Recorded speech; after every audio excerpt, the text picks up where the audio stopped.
and the Ghost Sky, aka y'all already know who it is, Trigger Ranking, the Trigger Man himself.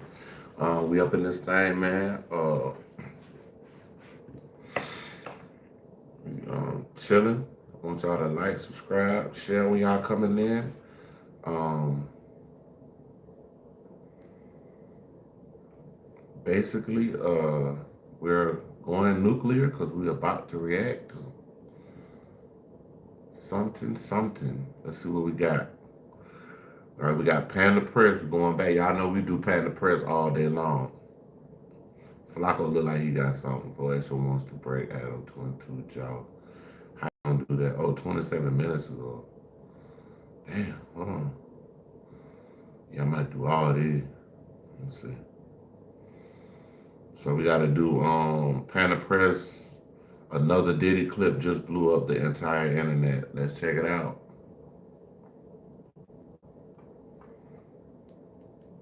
Really well that you loved. Yeah, I love all of the recent jewelry you've got. Bruh, I'm gonna say something that's gonna piss some people off immediately. This clip should have ended Diddy years ago.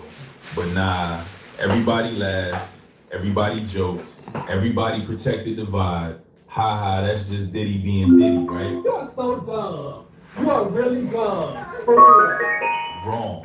Because when you line this clip up with what's coming out in court now, the behavior ain't funny no more. It's consistent. It's the same energy, same control, same weird power games. And if you still think this is all coincidence after today, I don't know what to tell you.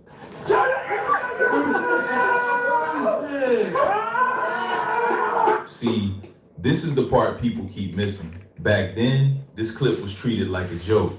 Oh look, Diddy wildin' again. Haha, rich people being weird, but timing matters. Because now, with lawsuits stacking, timelines closing in, and witnesses suddenly remembering details they forgot, the same clip stops looking funny and starts looking like pattern behavior. The laughs don't hit the same. The body language don't hit the same. And the scariest part, nobody in that room looks surprised. Man, we watched that Shakir Stewart thing this morning, man, and y'all got to go back on the last two lives. I did some on Shakir Stewart. Keep that in your head. We coming back to that. This part right here, everybody laughing while one dude looks visibly uncomfortable. Hey, bro, come on now, dog. Come on, man. That ain't comedy. That's pressure. That's play along or stand out. That's laugh so you don't become the next joke. You ever notice how power rooms always got humor in them? Not because it's funny, because humor keeps people quiet. And when somebody doesn't laugh naturally, that's when the room tightens up. Watch the faces, watch the pauses. There's a reason a person looks like they want to disappear while everybody else plays it off. How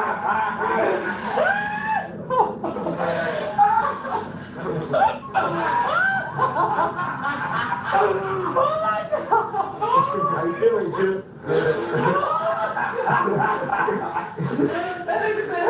Good pepper. How you leaving the party?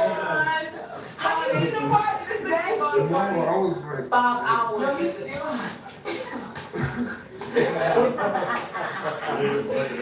Are you okay? yeah, I'm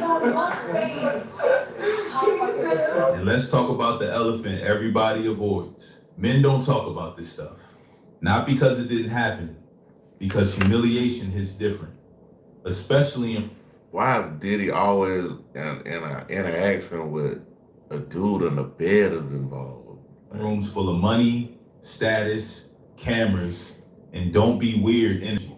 You speak up, you're soft. You laugh it off, you survive. That's the unspoken rule. And when substances, exhaustion, pressure, and authority mix together, lines get crossed real easy and real quiet. Remember this part, because it explains why people waited years. Here's where it gets bad, legally. Defense teams hate patterns. One story, manageable. 10 people saying similar things across. It's hard. Like I said, one story, you might can fade that. You might can clean that up. I mean, but That's why, and that's another reason why I think Shannon Sharp actually had to pay that lady because he had a track record of doing this shit. This was not the first time, bro. So, and he had a whole cast of people trying to tell him, bro, stay away from these young white women. Stay away. They warned him. Monique, Cat Williams. Across different years, that's when lawyers stop smiling. This clip backs up vibes, not just words. Power imbalance, control, group silence.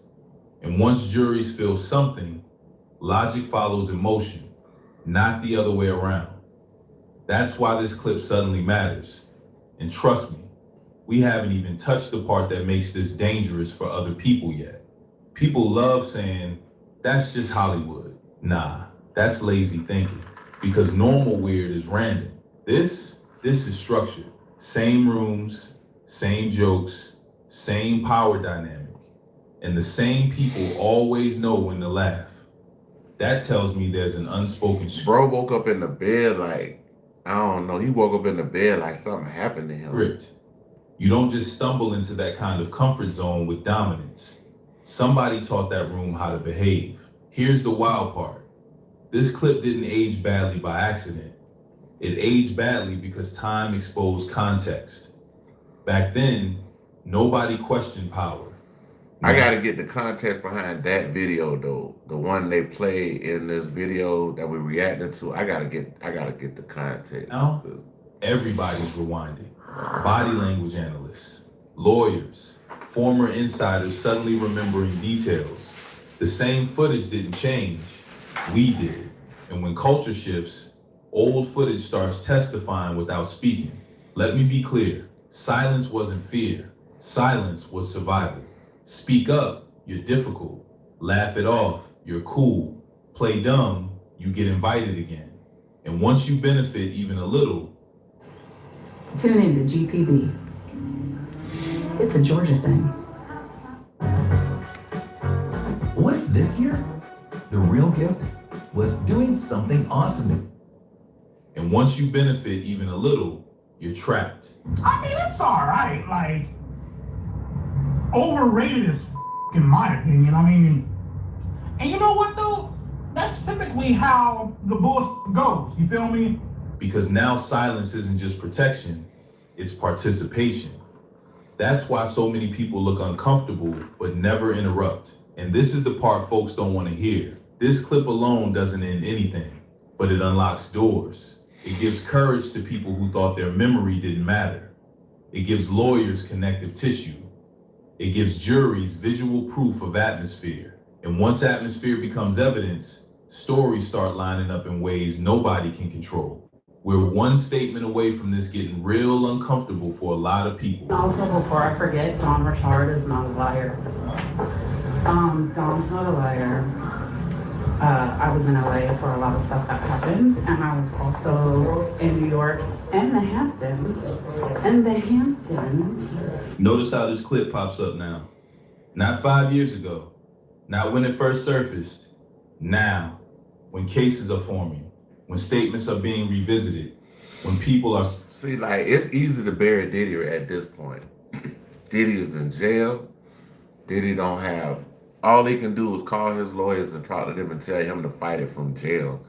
But until he gets out of there, bro, we got, what, 2-3 more years? Because he got 4 years, but he was in that damn near year.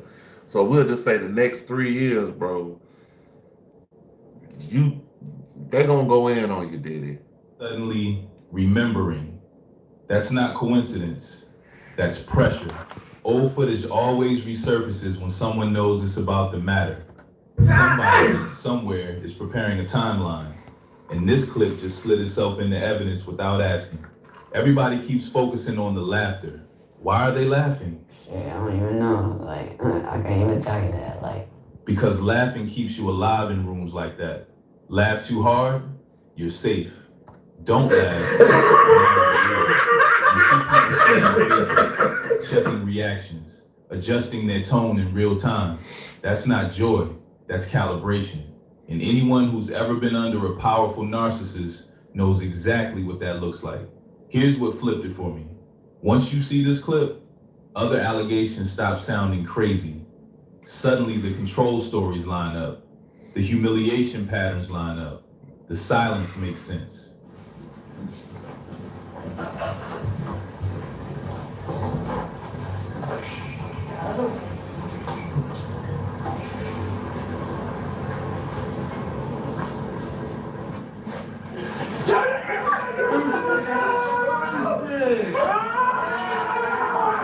You don't need explicit footage when the environment is loud. Predators don't act wild in public. They normalize discomfort first. And that's exactly what this clip shows. Let me tell you why legal teams hate clips. When he walked in that room with this dude laying in the bed and started yelling, y'all, I don't know if y'all seen this yet, but I don't know. But the craziest thing is, bro,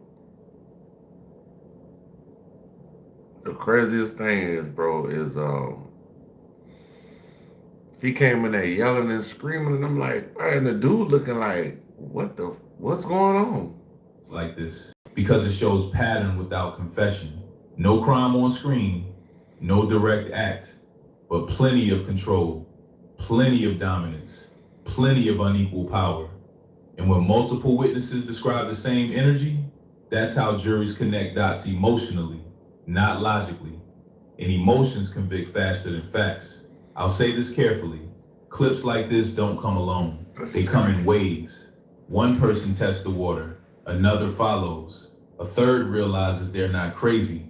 And suddenly, everyone starts checking their old phones, messages, videos, memories they buried because nobody wanted to hear them. This is how avalanches start. Not loud, just inevitable. We got about we got a good 3 years of just Diddy roast until he get out. When he get back out, he might be roasted out. He might be like a roasted amber that flies away he might not have no more power when he get out of jail, dog. That power Let's slow shit this over. down for half a second. This clip didn't magically reappear. Somebody decided now was the moment. When footage resurfaces during active legal chaos, it's usually doing one of two things. Either someone's protecting themselves or someone's sending a message. Like, hey, remember this? Because I do.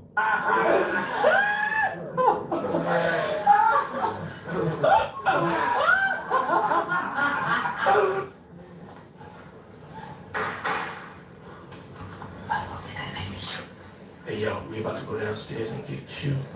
Everybody come on. So they saying that dude, whoever the dude is in the bed, Diddy slipped him an ecstasy pill. Wow. Day 26. So a lot of you know the trip where like after that. I know there's a lot of shit. It's like,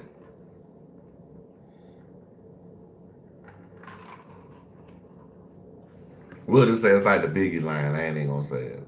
Q lost his mind and he was never really the same. I was in the Hamptons. Actually forget how much that I was really around for. So yeah, John Richard is not a liar. He's a motherfucking liar.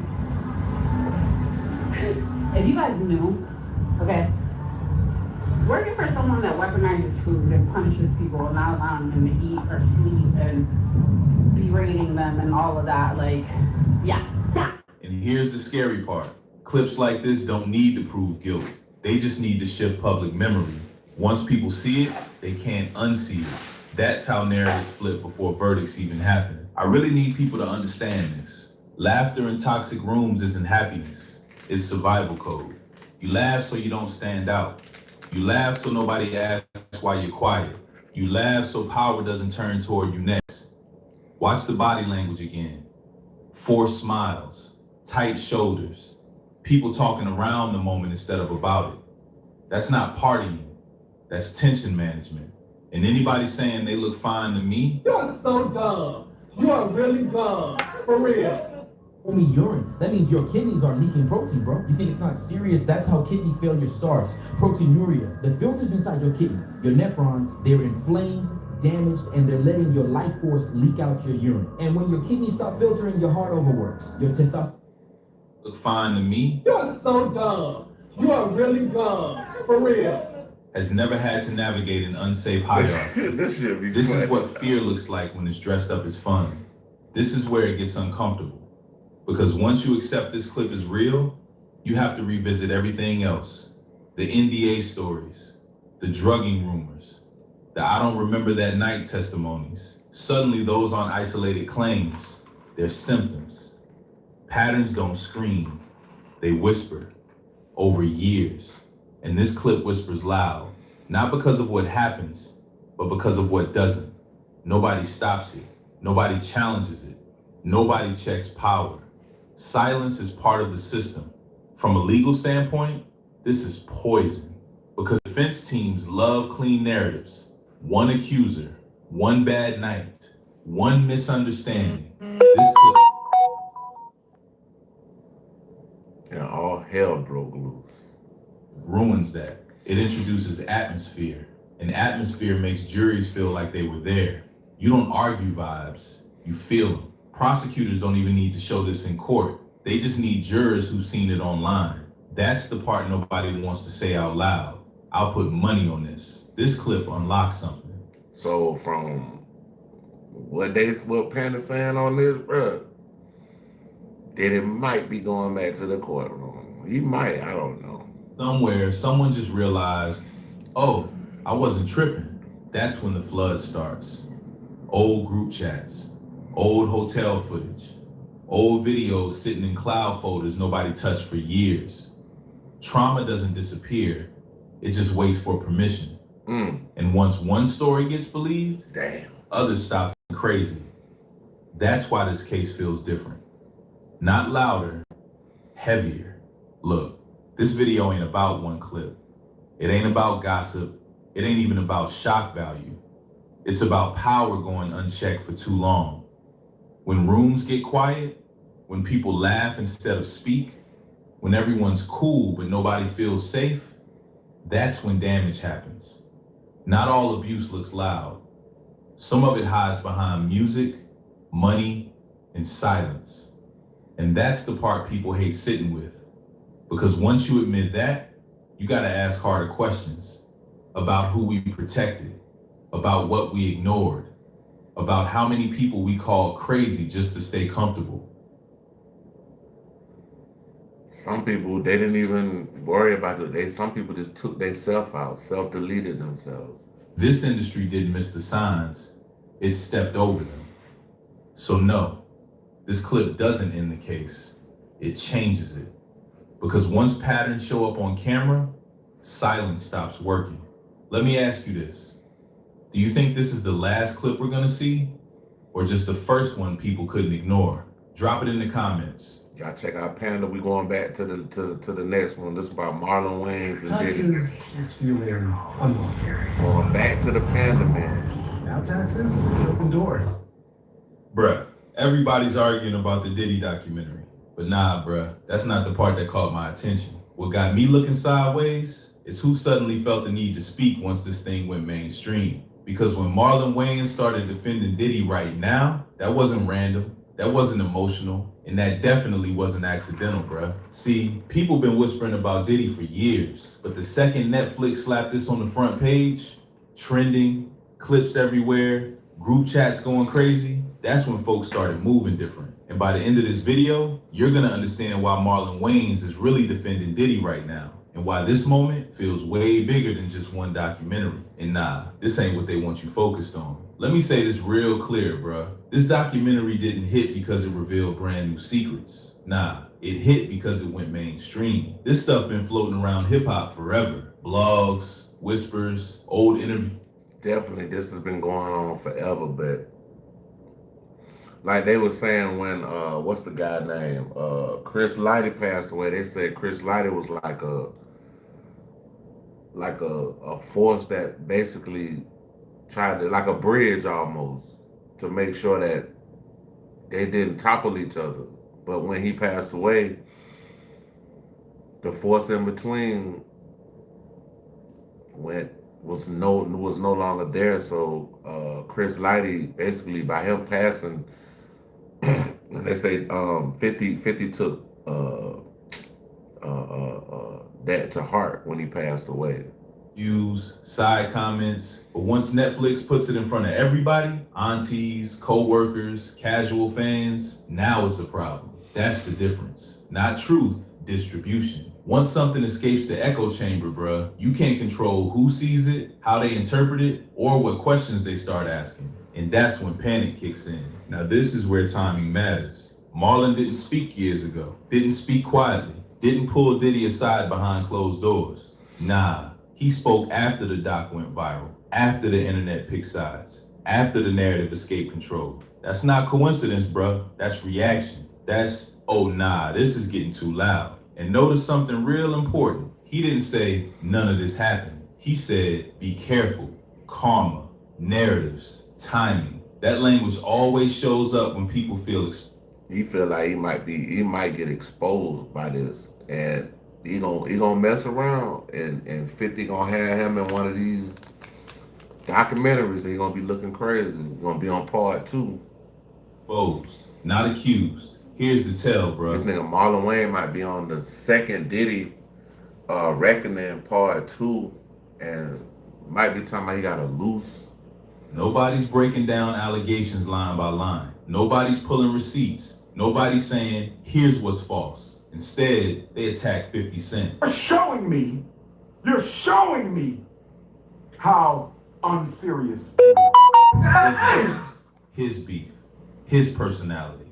That's a classic move, because if you argue facts, you gotta deal with facts. But if you argue character, you muddy the water. So now the convo ain't about Diddy. It's about why 50 did it. That's not defense, that's diversion, bruh. And once you see that pattern, you start noticing it everywhere. This is my favorite. I was at the parties. I left early. I never saw nothing. Bruh. Bruh, if you say you was at a Diddy party and ain't see nothing, bruh, you was a goddamn lie, my nigga, for real. Stop the cap. No more. Okay, all right, Jamel, peace, man. Hey, hit the like button too. Hit the like button, Jamel. None of it's true. None of it's true. It's BS. They made it up. They lied. So the wild stuff only started after you left? At exactly 3:32 a.m.? That defense is comedy. Not proof, comedy. And what kills me is, everybody somehow has the same story. Same timing. Same. Bruh, if this one person says something about you and there's nothing else ever heard, 9 times out of 10, a lawyer could clean it up. You know, those allegations might go away.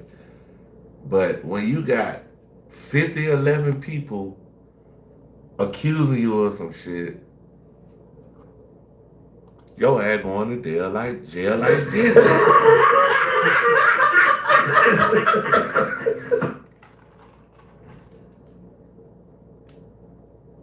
Distance. Same selective blindness.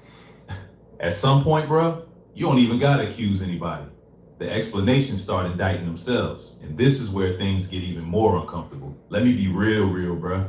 I'm not about to sit here and pretend 50 Cent did this out of pure righteousness. Nah. This ain't Captain Save the Industry. 50 moved like 50 always moves. Petty, strategic, patient. And that's exactly why this worked.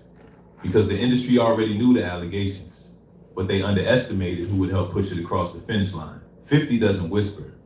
He doesn't hint. He doesn't play respect. 50 don't whisper. 50 got a goddamn bullhorn. 50 got a bullhorn, y'all. 50 Cent, bruh, do not go back and forth with that dude. He puts his face on it and says, yeah, what now? And that's why this doc didn't just land. It disrupted. You don't gotta like his motives. You gotta acknowledge the impact. And this is where things start getting real uncomfortable for everybody else. Here's what people outside Hollywood don't get, bruh. The code of silence isn't written anywhere. Nobody hands you a manual. Nobody sits you down and says, don't talk. You just learn. You see who gets invited back. You see who stops getting calls. You see who suddenly becomes difficult. Silence gets rewarded. One of the reasons I love fall is because if you don't like the weather, just like wait a couple hours. You see who suddenly becomes difficult. Silence gets rewarded. Noise gets punished. That's why reactions like Marlon's matter so much. Not because of what he said, but because he said anything at all. People only rush to plug leaks when water's already pouring in. A lot of people think this is about courtrooms. Nah, bruh. This is about public perception. Court cases move slow. Narratives move fast. Yeah. By the time a judge decides anything, the culture already made up its mind. That's why this turned into an internet back and forth. Memes, clips, subtweets. Because whoever controls the vibe early controls the damage later. This wasn't Marlon versus 50. This was containment. And once you realize that, every post, every interview, every clarification starts looking different. Now, it started looking like you covering up for something. To me, as a person that looks from a media standpoint, that's what I see. That's what I see. This part right here, this is the part nobody wants to say out loud. Sometimes people defend others because the spotlight is getting too close to home. Not because they did anything illegal, but because they were around. Because proximity alone can raise questions. And questions are dangerous in an industry built on image. So when you see people rushing to say, I never saw nothing, I left early, that wasn't my scene, that's not confidence. That's preemptive distancing, bruh. And once that instinct kicks in, you're no longer defending one man, you're protecting a whole era, a whole room, a whole set of memories. You protecting basically the machine. You know what I'm saying? It's just like if you a cop and you see 3 or 4 of your other cops, they beating up a innocent person, and you go and try to stop them and call them out. That's what you're supposed to do. But when you don't do that and you're silent, that's when it's like, Come on now, dog. Come on, man. whatever machine you work for, you got to be careful. That were never meant to be replayed publicly. And yeah, this is where Hollywood gets real quiet. Every single time something in Hollywood gets too loud, they run the same playbook, bro. First, delay. No comment. Let's wait for facts. Time will tell. Then, muddy the water. Conflicting takes. Side stories. Old beefs get resurrected. Now the timeline's confused. Nobody knows what to focus on. Then comes the redirect. Why is this person speaking now? What's their motive? Aren't there bigger issues? Classic misdirection, bruh. And if that doesn't work, they wait it out. Because attention spans are short. And silence plus time usually wins. Unless the audience don't let it go. But here's the thing. This time feels different. Not because the allegations are new. Not because the people involved. Bruh, they gonna have, I'm telling you, I bet y'all $1 million. They gonna have Diddy Reckoning Part 2, 3, and they might have 4 and 5. He got 140 hours that we have not seen on the actual documentary that was released. So we got 140 hours that's still out there that could be put out. So they're different. It feels different because too many people saw it at once. Group chats, family dinners, workplace conversations. You can't quietly explain that away. You can't unring that bell. And when mainstream eyes start asking questions, the industry loses its favorite weapon, plausible ignorance. That's why reactions feel rushed. That's why statements feel sloppy, because control. That's why if Marlon Wayans, if they would have asked me what they asked Marlon Wayans about that whole Diddy thing or whatever, bro, I would just been like, hey, bro, it is what it is. I wouldn't even say shit, bro. I would say it is what it is. For just a second, and everybody felt it. Let me say this carefully, bro. This ain't about villainizing Marlon. It's about timing. When someone who usually stays neutral suddenly speaks, that tells you the temperature changed. Not guilt, not innocence, pressure. Marlon didn't confirm anything, didn't deny anything either. He tried to cool the room, slow things down, moralize the moment. That's not random behavior. That's someone sensing the conversation drifting into dangerous territory. And when that happens, you can bet others are feeling it too, even the ones staying quiet. Here's the part people don't want to hear. This stopped being about Diddy a long time ago. This is about what happens when private culture becomes public conversation. When things meant to stay understood get explained out loud. That's when systems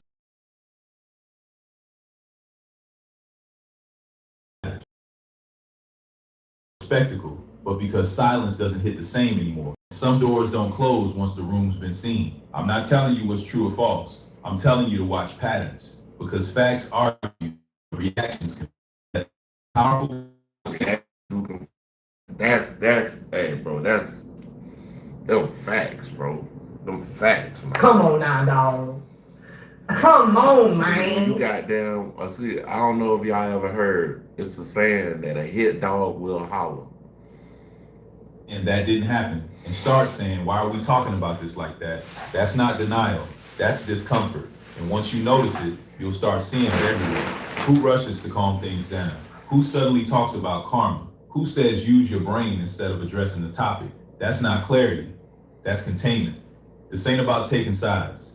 It's about realizing that some systems only survive when nobody asks questions out loud.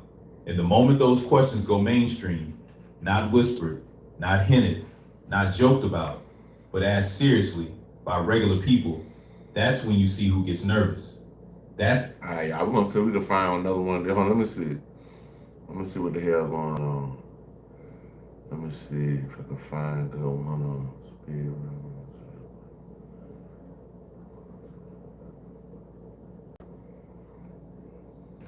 Let me see.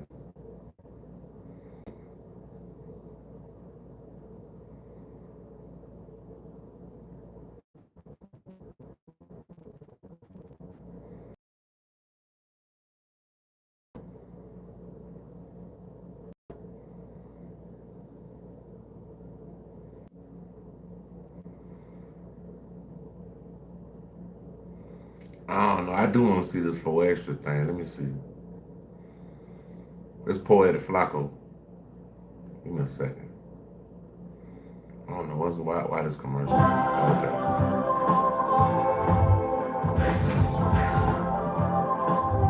Adam 22 is really upset and wants to fight for extra after 4 extra. Oh, so Adam want to fight him.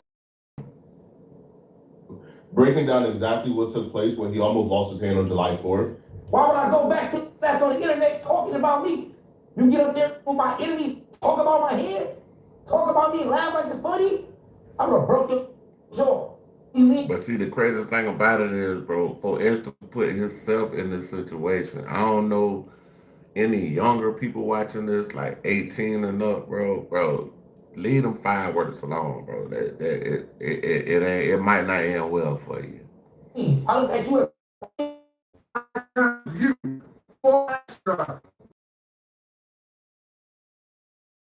One hand to a fight is kind of nuts, kind of crazy, but bro, he challenged a man with one hand to a fight, bro.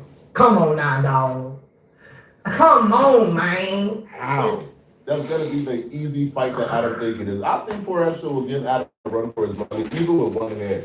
So during this interview with Cam Capone, 4 extra broke down exactly this the people who was loyal, and then broke down his relationship with Adam and No Jumper, and how No Jumper and Adam was disloyal to him and cruel to him. And that's what Adam has a problem with. One of the biggest takeaways from this, I mean, bro, you're basically content at this point. You made yourself content with being a big bad bully in the beginning, and then you end up, blowing one of your hands off, which is not funny at all. That shit ain't cool. It ain't funny.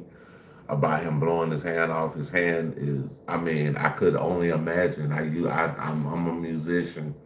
You know what I'm saying? I'm an artist. I need both of my hands. So it's like, you fumble the bag, but he's still in the algorithm, but he still fumbled his big bag. Interview is how fast lies spread in LA. Because when this happened, there was a lot of people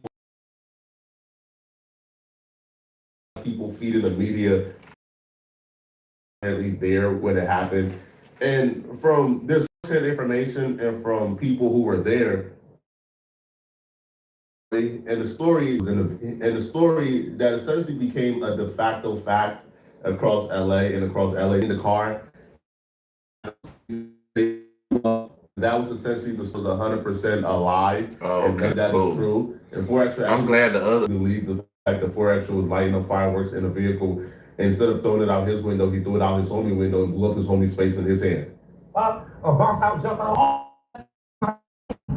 beats you. I'm doing shit like it's like canisters. Blow like shit. So the homie's like, damn, stop grabbing with your hand, light them up. It's like, don't stop doing that extra. It's like, I'm gonna blow up. So when we had so much fun, so people, I'm putting my hand up. It's like, that was like 10 something. And we going up, it's early morning. It's like, I'm happy, you know what I'm saying? Like, it's my first July that I'm celebrating, I'm happy. So boom, I'll run over here. Chevy makes America's most dependable trucks. Like the rugged Colorado. So boom, I'll run over here. I'll come over here. I look right here, this spot right here. This spot right here. Right here. It was right here, bare bones. This right here, so I look, I come from that way, but when I come, I see it on the ground. It was like half a stick, like dynamite. It's like a half a stick of dynamite. So I got it at a short stand like that. Like it was lit already, but it didn't explode. So I picked it up. I picked it up right here. And when I picked it up right here, boom, I told my homie, hey, come here. And when I told my homie, come here, my homie's over there, angels, come right here. I'm like, light that motherfucker. My homie screaming like, hell no. I'm telling my homie, light that motherfucker. My homie telling me like, hell no. And I said, and that's all I remember. Right. That's all I remember. When it was right here, and I'm telling him to light it, and he kept saying, no, that's all I remember, bro. That's all I remember. And the last time I said, light that, and he said, hell no. And I said again, that's all I remember. He was on the verge of tears. Like, I never thought I would ever.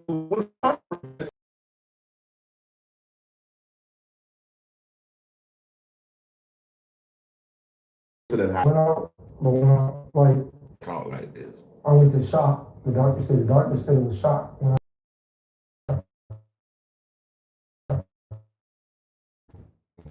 I started shaking, and then I just seen the doctor like, yeah, I guess.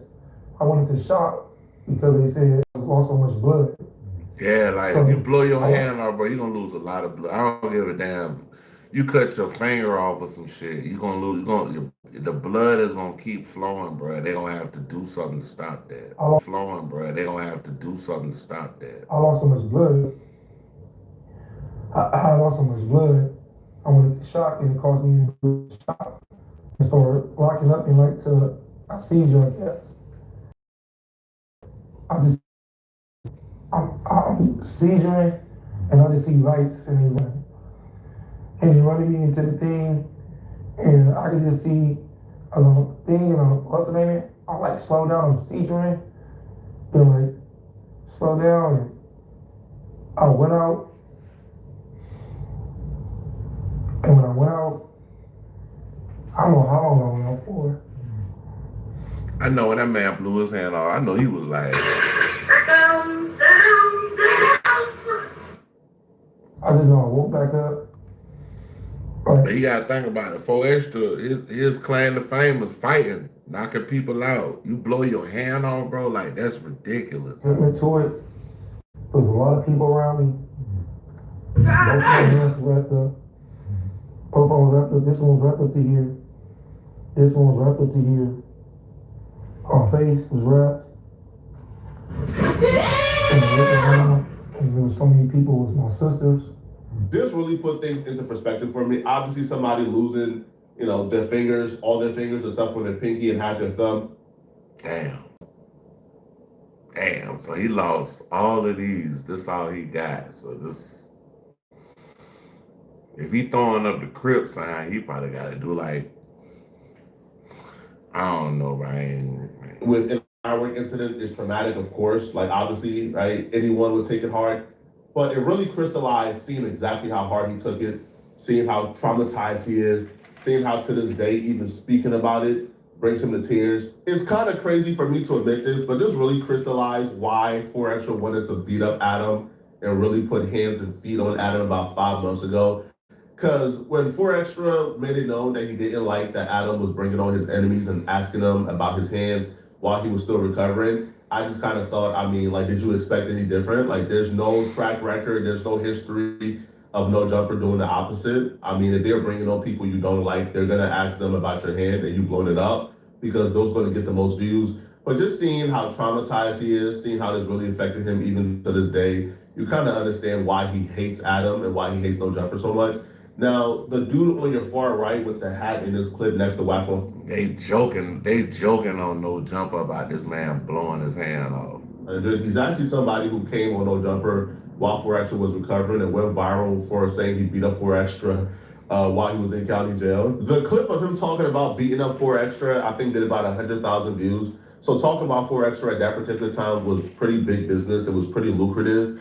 Now, I think in that same interview, he was asked how he believes that 4Extra losing his hands would affect his county jail phase when he go back to county jail, which to me is kind of a crazy question to ask. I think the question was proposed, do you feel like his enemies will have mercy on him now that he has one hand? Have you and 4Extra begin to, have you had a conversation with him about, well, we know why he's mad, but is he like this? We spoke Friday. He done with No Jumper? Friday we spoke for like 3 minutes.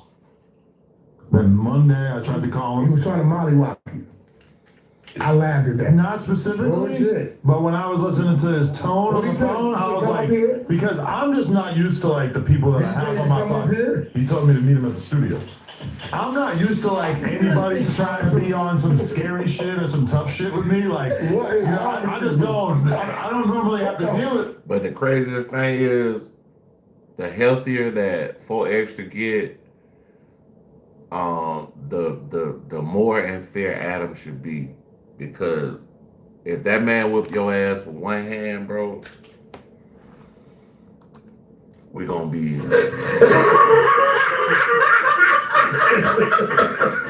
If you whip your ass with one hand, bro, you got it pretty much coming for you, bro.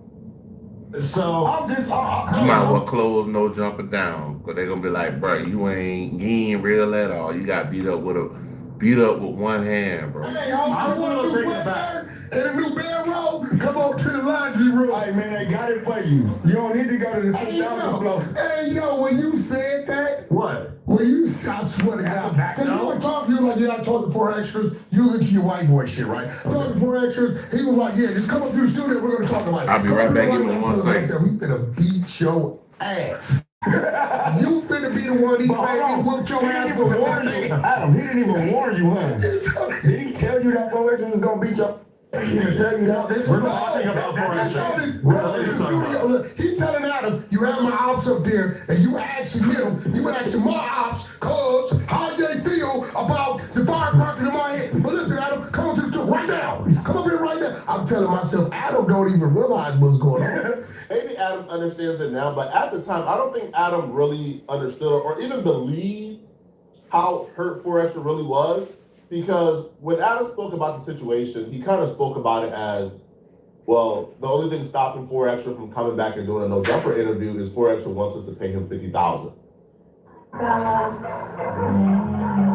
The Subaru Share the Love event is proud to donate millions of dollars to charities like the ASPCA. Get 0% APR on select new Subaru models, and Subaru will share the love. Summit Series was never just made for mountains. It was made. A Jumper interview is 4Extra wants us to pay him $50,000. So Adam didn't really take into consideration that the op thing was happening. I think Adam kind of thought, well, if we have $50,000 to give 4Extra, he would come back, so he can't be that hurt about the situation. But he was hurt. And I'll be real, looking back and just watching what you're about to watch, in terms of the 4Extra clip talking about Adam and No Jumper at that time, I'll be real. If Adam would have offered 4Extra the $50,000, I don't think he would have taken it anyway, right? Because at that time, when Adam spoke on the situation, Adam kind of called for. Yeah, he clowned the man. You never should clown somebody for hurting themselves or whatever. We done seen little young rappers playing with guns in the mirror, deleting themselves.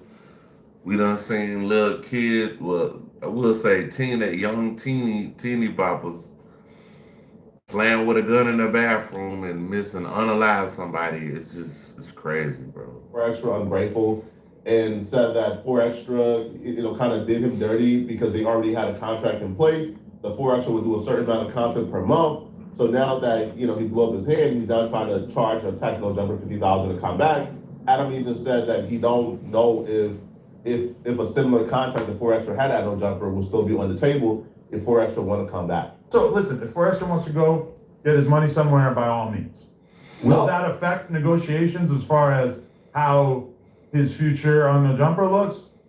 Probably, yeah. I'm just pointing out that I can see why 4Extras will be upset. 4Extra is welcome to take bad business and financial advice from whatever one-armed crackhead like Charleston White that he wants to. That's totally fine. 4Extra didn't really respond back at the time. He kind of stayed quiet. But now he's responding back, okay? 4Extra did the interview with Kim Capone. Now, Kim Capone was slow cooking his interview, rolling it out very slowly.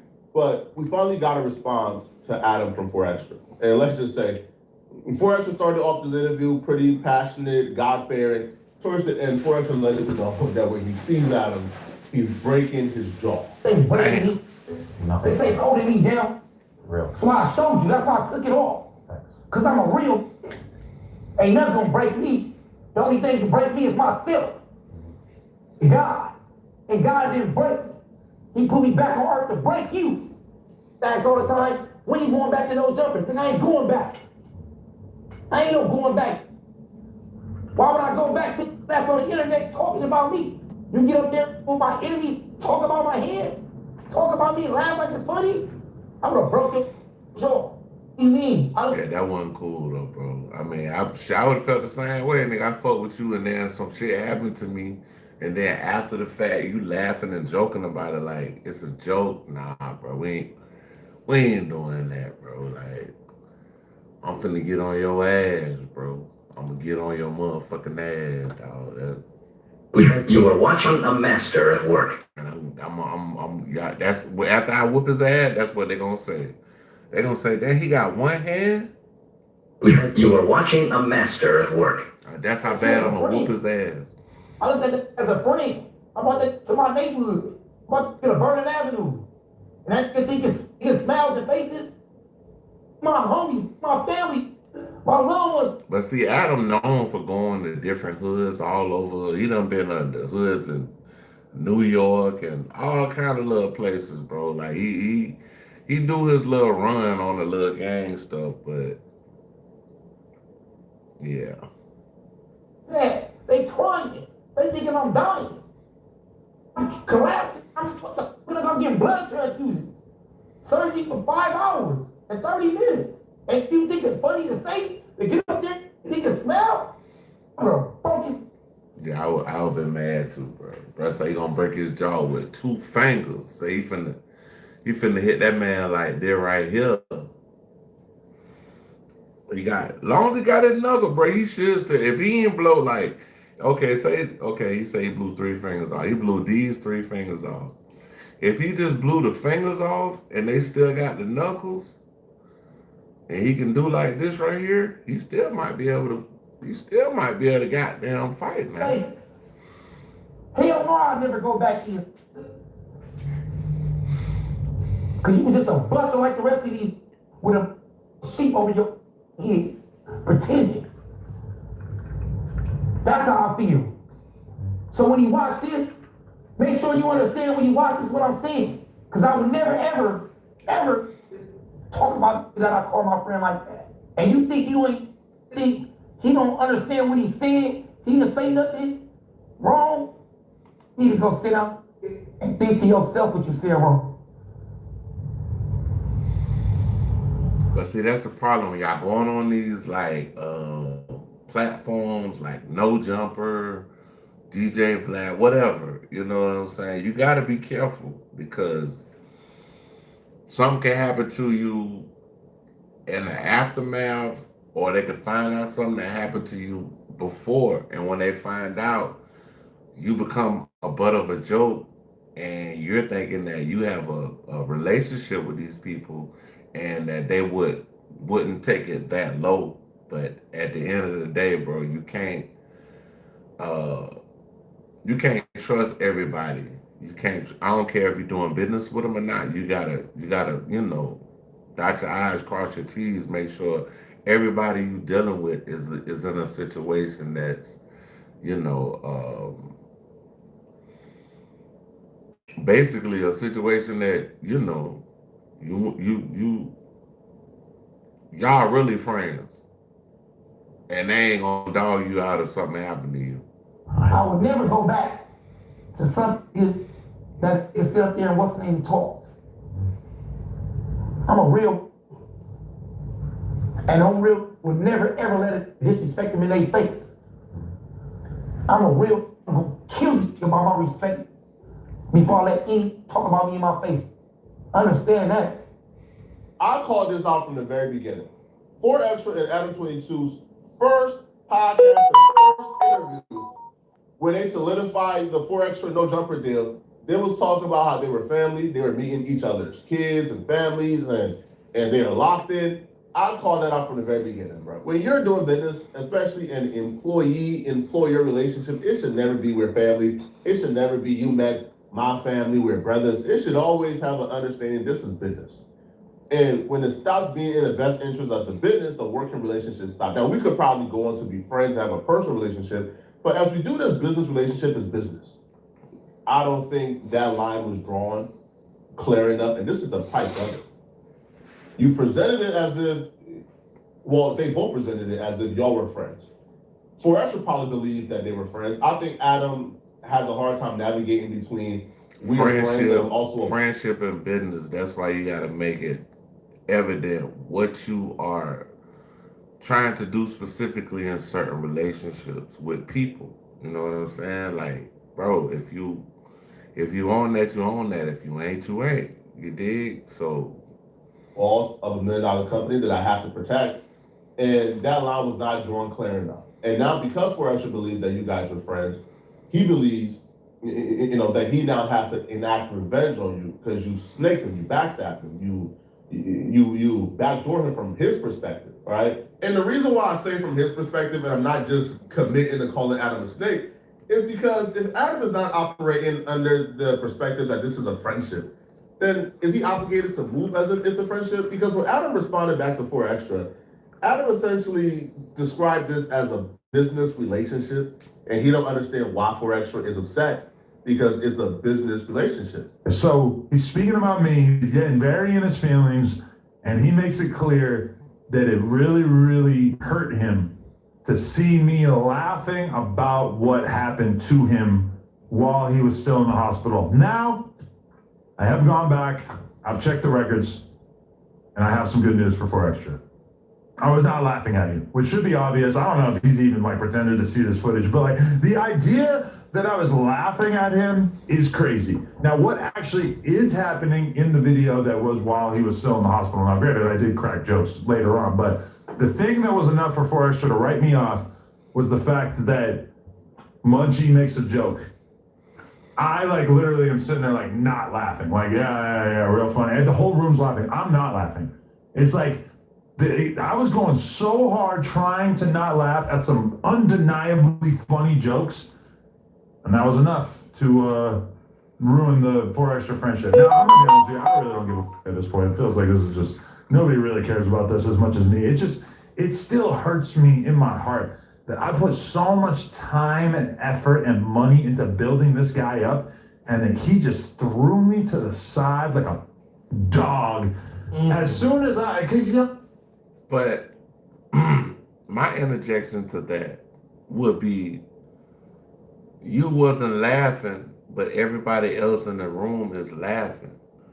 Now, if everybody else is laughing, my response is, hey, bro, that ain't funny, bro. Y'all chill out. Hey, man, watch out, bro. That ain't funny, dog. You dig? That ain't funny, bro.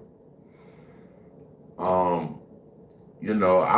probably would have changed the subject. I probably been like, hey, bro, y'all need to watch out, talk about my homeboy like that, but he didn't do that. He just stayed quiet. See, it's a difference between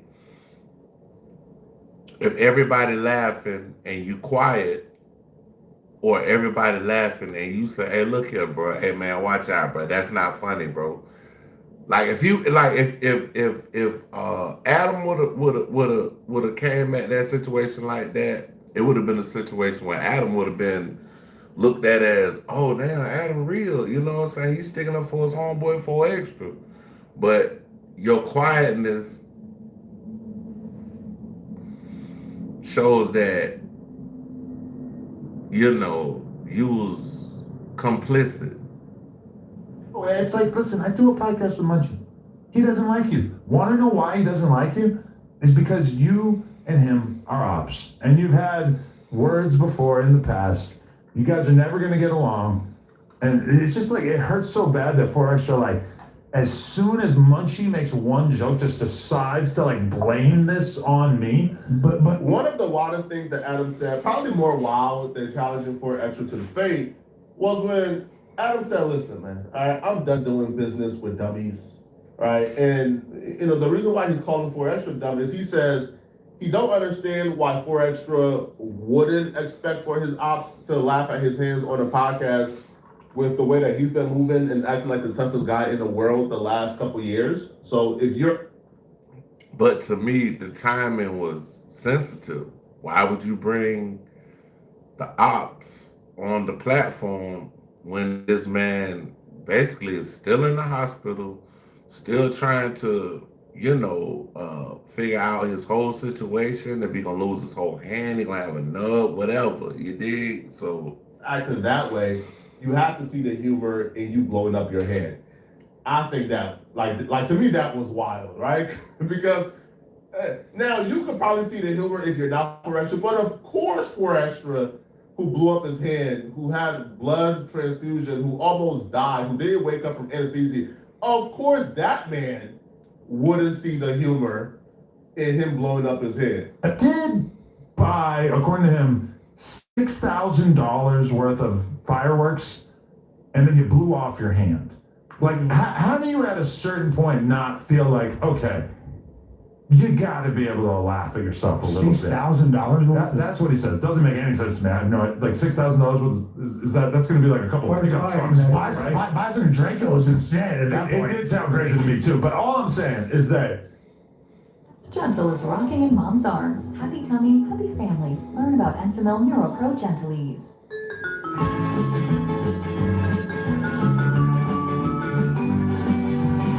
my bad, y'all. I ain't have it did sound crazy to me too. But to be all honest with you, boy, you'll never catch me on no jumper. I'm saying is that the fact I that done been to LA before. I was not looking for no jumper. And what's crazy is when I got off the airplane at the airport, it's close to, like, basically damn near close as hell to the airport in LA. And he can't find it within himself to realize that other people, especially your ops, people that like you really don't get along with, are gonna find humor in this when you were going around acting like the toughest guy on earth for all these years. It's just like, are you serious? Like this, for the 4Extra thing in particular, might be the biggest reminder I've ever got that you just can't do business with dummies over and over and think that it's gonna work out all right. I am calling him a dummy. It I know that might have set him off. The dummy comment, yeah, I know that set him off. I had to set him off. That response was actually Adam responding because he seen the interview early before everybody else seen it. Now that everybody else seen the interview, Adam had another response.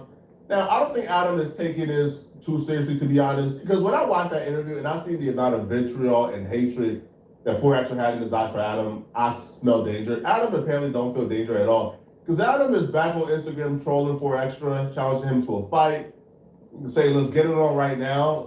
So Adam is teetering in territory right now that even I believe is a tad bit bold.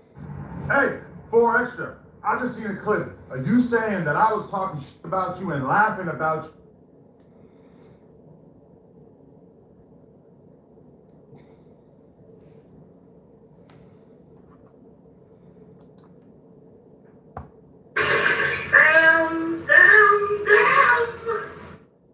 After you got nerfed and your hand turned to a nub. Well, I just want to say that that's cap. In reality, I sent money to your GoFundMe and I was keeping the whole world up to date about what was going on with your goofy ass.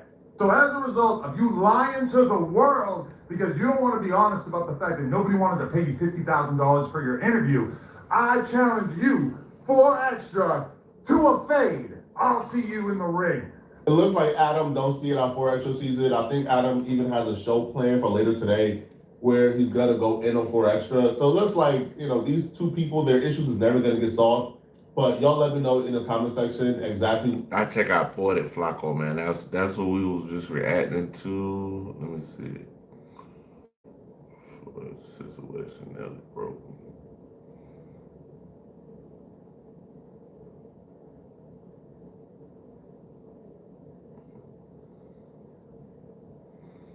I don't know. We got 2 good ones, but I slick want to go to Shakir Stewart.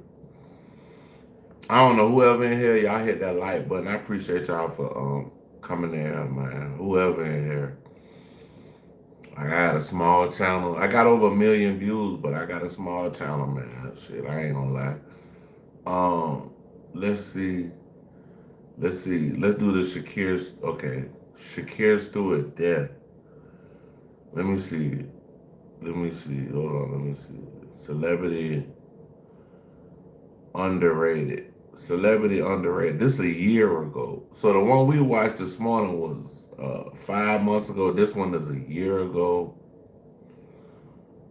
And yeah, they got a lot of content on this. But so the Shakir Stewart situation, if y'all don't know, Shakir Stewart was an A&R.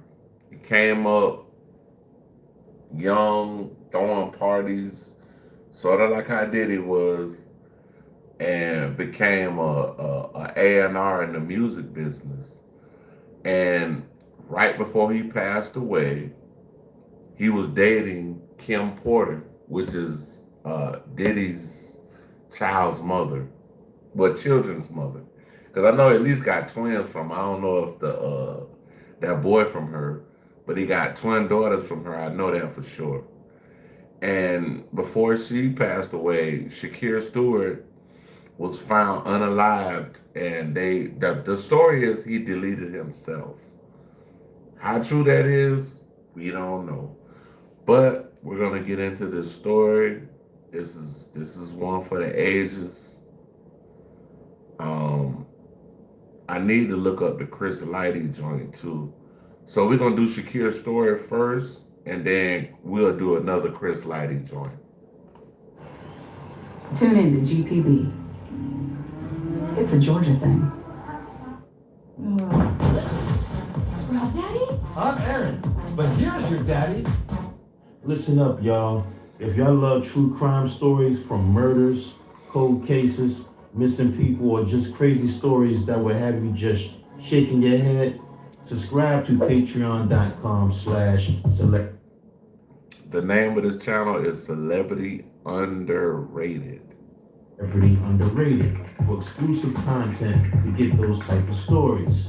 That's patreon.com/celebrity underrated. Y'all go check their channel out, man. Link in the description. I'm damn sure. I'm gonna follow right now. I'll follow, and I'm gonna hit the like button and follow on this shit.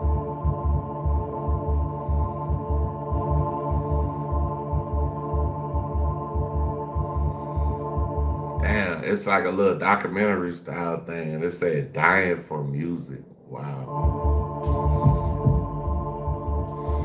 Man, Shakir Stewart, bro, his track record is impeccable. He put Beyonce on her solo shit. Destiny Child, Jeezy, and a whole lot of other acts.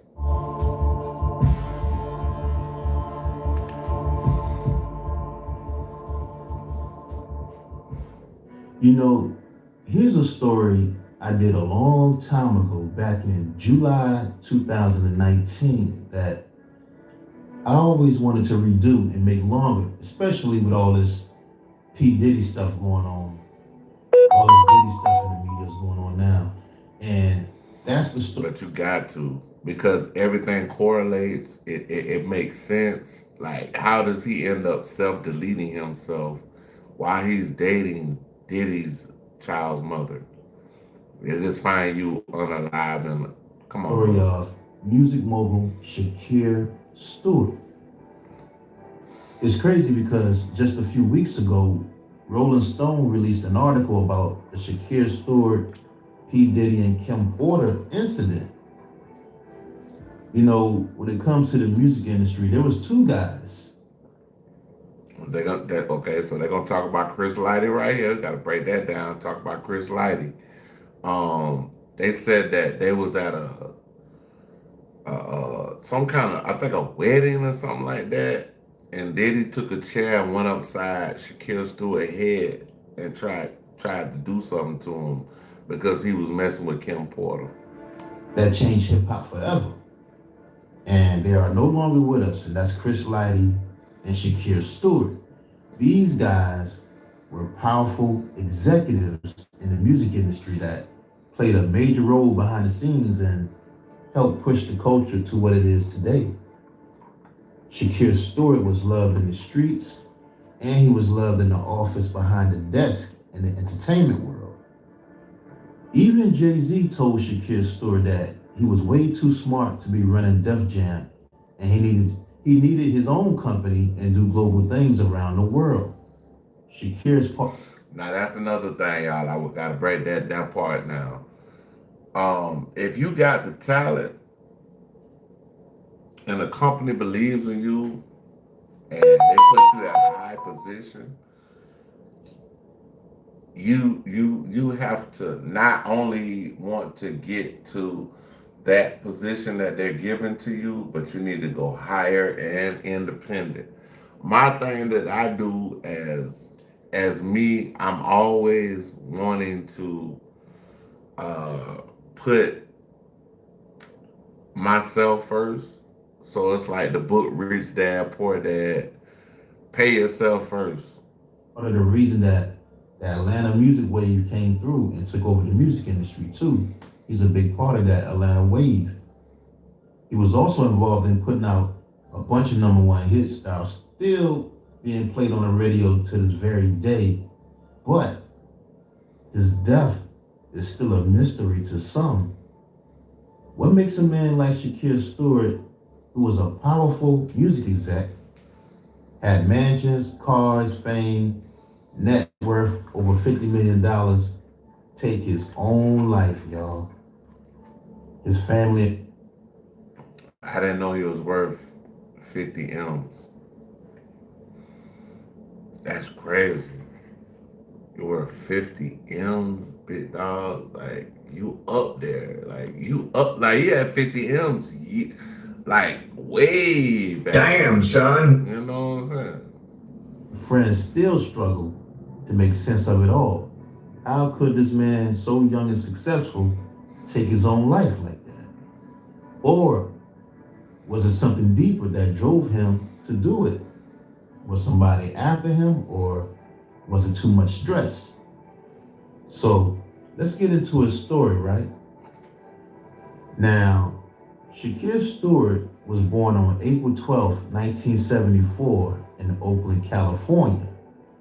And to family and close friends, his nickname was Shake. They called him Shake.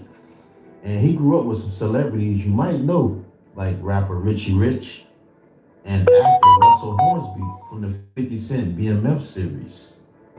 Now, at an early age, he realized that the music business was his destiny and something he wanted to do for the rest of his life. While going to Berkeley's St. Mary's College High School, he began promoting parties in his neighborhood to make some extra money.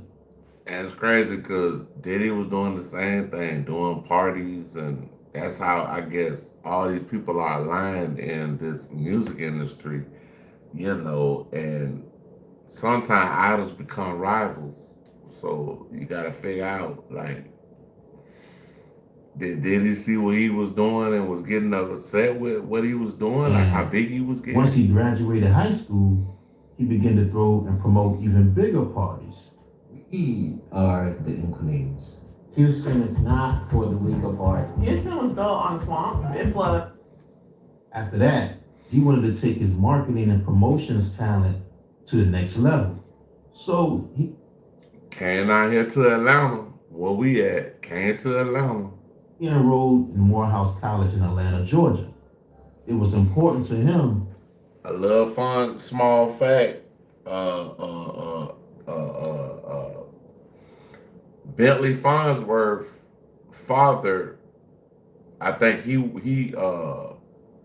worked at Morehouse, and his mother graduated from Spelman. Right there, they connected. To go to an HBCU black college to get his education. So, once he got to college, he started hosting parties and concerts all around the city, passing out flyers every week. In an interview, he said he was passing out concert flyers at 7 clubs a night, 7 days a week in 20-degree weather. That's how determined he was. Him and his friends from the Bay Area, Chris Hicks, Ryan Glover, and Henry Nooney Lee, ended up starting a party promotion business called Ivory Coast Entertainment. Ivory Coast. And once he became a local popular concert promoter, Shakir began. We heard that part about the Ivory Coast, and then I guess Ivory Coast got so big that they signed him to another deal. I forget the next one, but I'm pretty sure they name acts like Luke Skywalker, Scarface, Nas, Too Short, just to name a few. But also around that time, he would face some tragedy when his childhood sweetheart and girlfriend ended up dying in a car accident, in which left him devastated and heartbroken. Now, in 1996, he graduated from Morehouse College with a Bachelor of Science in Marketing. And he and his friends, like I said, Chris Hick, Ryan. 96, that's the year I graduated college. That's the year not graduated college. The year I graduated high school. And later on that year, if y'all know, in November, Tupac lost his life. And Glover and Henry Nooney Lee started Noontime Music, helping and launching the careers of singer-songwriter Jonte Austin, Jazzy Faye, and Brian Michael Cox. I don't know if y'all know Jazzy Faye, Atlanta artist. And they was working with everybody too, like Mariah Carey, Mary J. Blige, Usher, and many more. Now, around 1999, his accomplishments and success he was having at Noontime ended up catching the attention of music mogul L.A. Reid, who at the time was running LaFace Records, and he had a music publishing company named Hicko. Little fun fact, y'all don't know, L.A. Reid, me and him, we got the same birthday. I got the same birthday with a couple of famous people. Allen Iverson, Prince, and him. June 7th. L.A. Reid was so impressed by his talents that he offered Shakir an A&R consultant position with LaFace Records and made him their creative director of Hicko Publishing. And once he got that job with L.A. Reid, one of the first artists Shakir signed to Hicko Publishing was Beyonce. Wow. Hey, I hit the like button. He got Beyonce. It's crazy because, years later, they say Shakir is the one and responsible for introducing Jay-Z to Beyonce. Wow. Now, also around that time in the year 2000, Shakir and P. Diddy's ex, Kim Porter, started dating. Because at that time, 2000 when?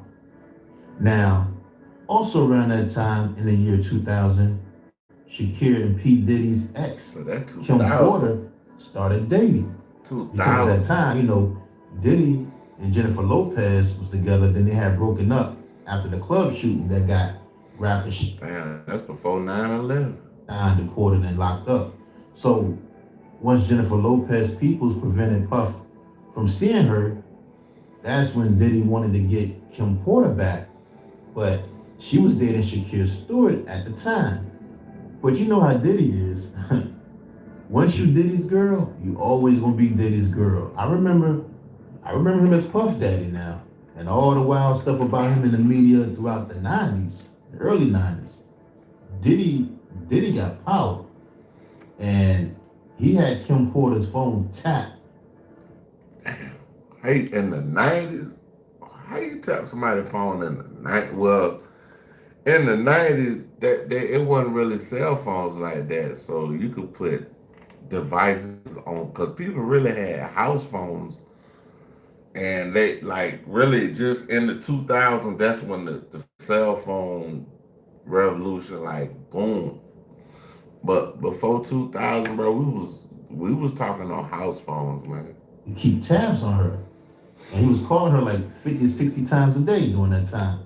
Kim was done with him after he got Sarah Chapman pregnant, who was Tupac's ex-girlfriend.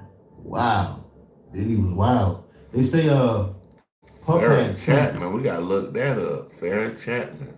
For his whole house wiretap to control her life. Now apparently he had heard a conversation between Kim Porter and Shakir, and Shakir had asked Kim how were his babies doing. And when Puff heard that, he was ready to kill Shakir, because they also said that Shakir had got Kim Porter pregnant. They say Shakir had got Kim Porter pregnant according to Yuck Mouth from the Loonies, who is Shakir's cousin. I fuck with Yuck Mouth. Yeah, I fuck with Yuck Mouth. Well, you know, the story goes, so with the whole Shakir and Puff beef, right? So the story goes, while waiting trial, Diddy was waiting trial for the club shooting, and he still ended up flying out to Italy for L.A. Reid's wedding. And after the ceremony, Diddy had went to Shakir's hotel room with some of his bodyguards. He confronted Shakir about talking to Kim Porter and saying he was the father of his babies because, Bro, I don't give a damn if you had 20 children from one woman. I'm gonna be honest with you, bro. When her mind is made up, she don't want to be with you no more. Let it go, dog. It's definitely not worth it. You know, it's definitely not worth it. He had Kim's phone tapped. He knew everything. He knew everything that was going on between them. And you know, explained to him that him and Kim was just friends and that he was just joking about the baby thing, you know, trying to calm the situation down because he knew Diddy had bodyguards with him. But Shakir also told him that it was none of his business because he had left Kim Porter for Jennifer Lopez and other women. She was free to see who she wanted to see. But Diddy wasn't trying to hear that, and he ended up breaking a chick. Diddy ain't trying to hear that shit. Well, Diddy like, well, I got kids with her. Nah, you can't. Yeah, over his head. Wow. According to former Bad Boy artist Mark Curry, he said Diddy and his bodyguards confronted you. Small fact, y'all go to my Instagram, I know Mark Curry's sister. Never met Mark Curry, but I do know his sister. Y'all go to my Instagram, y'all can see a picture with me and her in there. Kid Stewart, and attacked him in a hotel, hitting him with a chair, leaving him on the floor. And you know, after that incident, they say Shakir was so afraid of Diddy and his bodyguards that he avoided going to work for weeks because he thought he might show up at his office and attack him again. And Shakir tried to keep quiet about the whole thing, but you know, the people at the wedding started telling the media about it, but Diddy denied the whole thing and said it never happened. But you know, both of them worked for L.A. Reid at the time. Diddy known for doing that shit. Diddy done goddamn slapped Drake. I don't know if it was one time or a couple of times. Chubb was there, nobody crashed out, but Diddy slapped the shit out of Drake. He slapped him so hard. They say Diddy slapped Drake so hard, his arm came out of the socket. So he probably just, you know, L.A. Reid probably just squashed the beef between them. And apparently, it's true because the accusations came from Shakir's mother and close friends.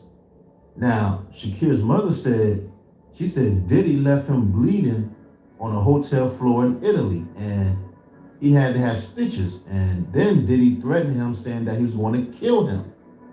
And that's when Shakira's mother told Shakira that he needed to get out of this business because P. Diddy is crazy. Wow. So sometimes mother intuitions are spot on. I've heard multiple instances where people's kids have passed away and they just had a feeling. They had a feeling in their gut that something wasn't right. And for a mother to feel like she's telling her son, look, you need to get out of this industry. You know, it's getting dangerous for you. He didn't take heed. He should listen to his mom. That's what Shakira's mother said, y'all. So it's true that he did hit Shakira in the head with a chair. If you up 50 million, bro, just take your money, focus it. You could take 30. If you up 50, we'll just say, okay, you up 50 million. You take 30 million, focus it in a business that can keep recurring. Like you could buy restaurants, hotel, whatever. I mean, you know, I love Diddy, man, as an artist, producer, for putting out some great music, but man, he's accused of some serious stuff when it comes to women because it was also rumored that he broke Kim Porter's nose during that time. And you see right now, he's going through a book. If y'all don't know the whole nose breaking incident, I think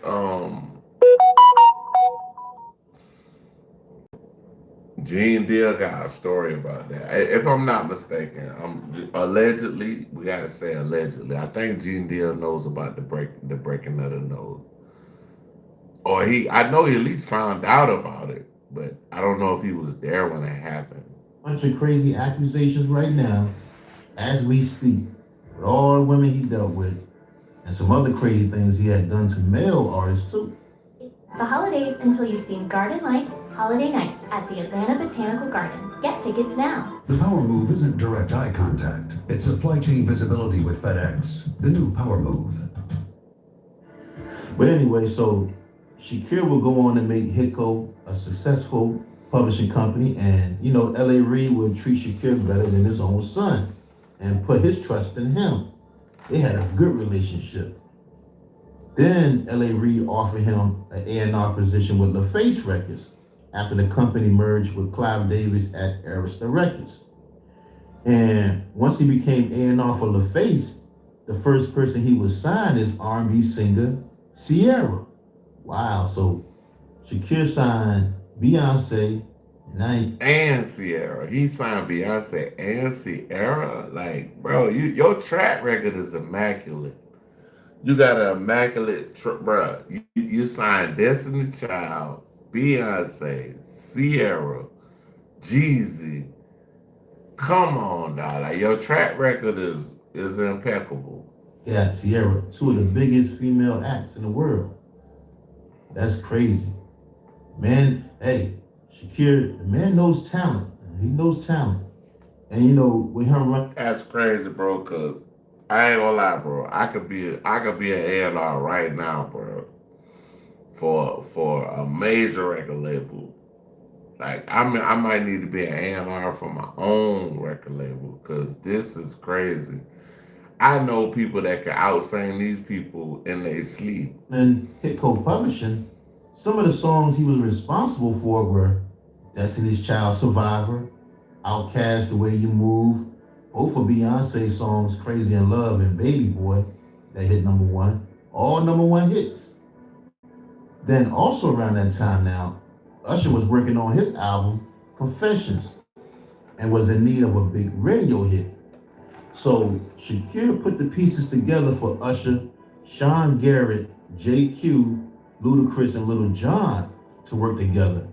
And they created Usher's #1 hit single titled Yeah, in which ended up winning Best Rap Song Collaboration at the 47th Grammy Awards and selling over 4 million copies. And the craziest part about that, when Usher did his Super Bowl concert, that was one of the songs that they actually included.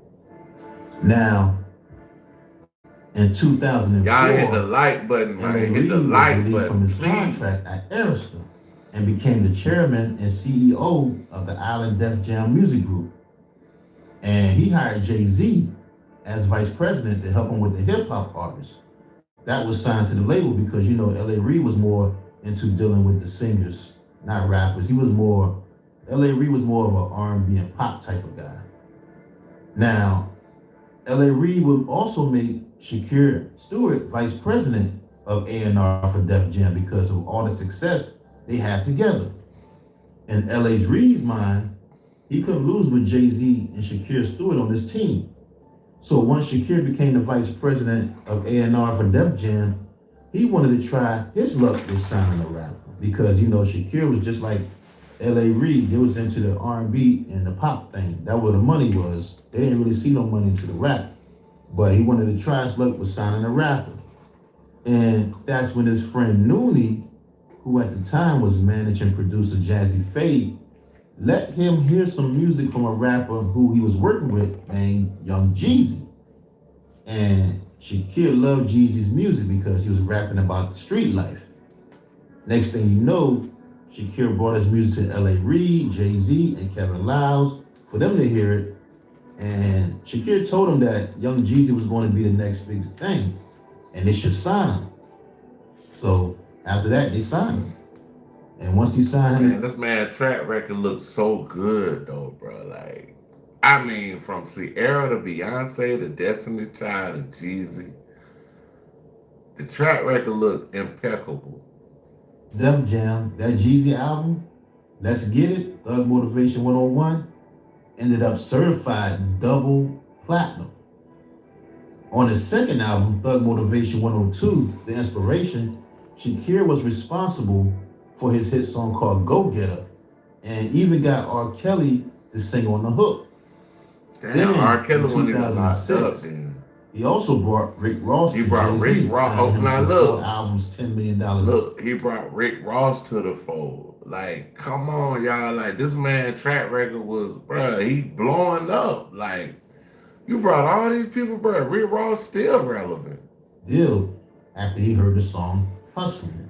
Now, another group that Shakir also got a deal for was the R&B group called Brother, which composed of 5 real brothers who ended up signing with Jermaine Dupri and also having a reality show on BET titled Brothers to Brother.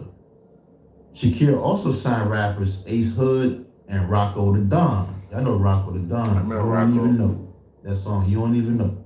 Now, in 2007, Shakir was arrested for gun possession while riding with his artist Young Jeezy in Miami, Florida, but he beat that case and only received probation. Also that same year in 2007 is when the feds began handing out indictments to Big Meech and members of the BMF family who hung with Shakir. Now, a former BMF employee testified that he sold bricks of cocaine to Shakir Stewart's artist Young Jeezy, but Jeezy was never indicted. But then in December 2007, Jay-Z resigned as president of Def Jam to start his own company, Roc Nation. And once that happened, L.A. Reid was desperate to find someone to replace Jay-Z because, like I said earlier, L.A. Reid was an R&B guy, and he didn't really want to deal with the rappers on the label. But Shakir was around the rappers all the time and was always in the streets. And you know, 6 months later, L.A. Reid gave the job to Shakir, naming him executive vice president of Def Jam in June 2008.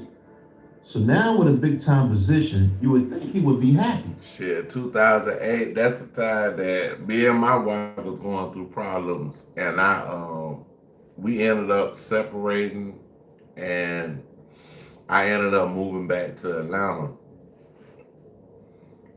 But you know, people that were close to Shakir started to notice that he was acting strange. According to his fiancée, Michelle Rivers, She stated that for several weeks, his behavior was inconsistent, and she believed Shakir was in deep pain and largely suffering in silence. Suffering in silence. They say he was being followed everywhere he went, and he was also looking out the windows all the time like someone was after him or something. Now, according to LA... When you got shit like this going on, like, it just remind me of the movie, what's the name of the movie? The 5 Heartbeats. Bruh, that's an old movie. And it just goes to show that, bro, the industry is the industry. They've been doing this for the longest. Reed, he said that he noticed a change in Shakir while he and Shakir were out there in Las Vegas. Now, in his book, L.A. Reid's book is called Sing to Me. He said while they were on the airplane to Las Vegas, Shakir had got a text from somebody that turned him completely dark.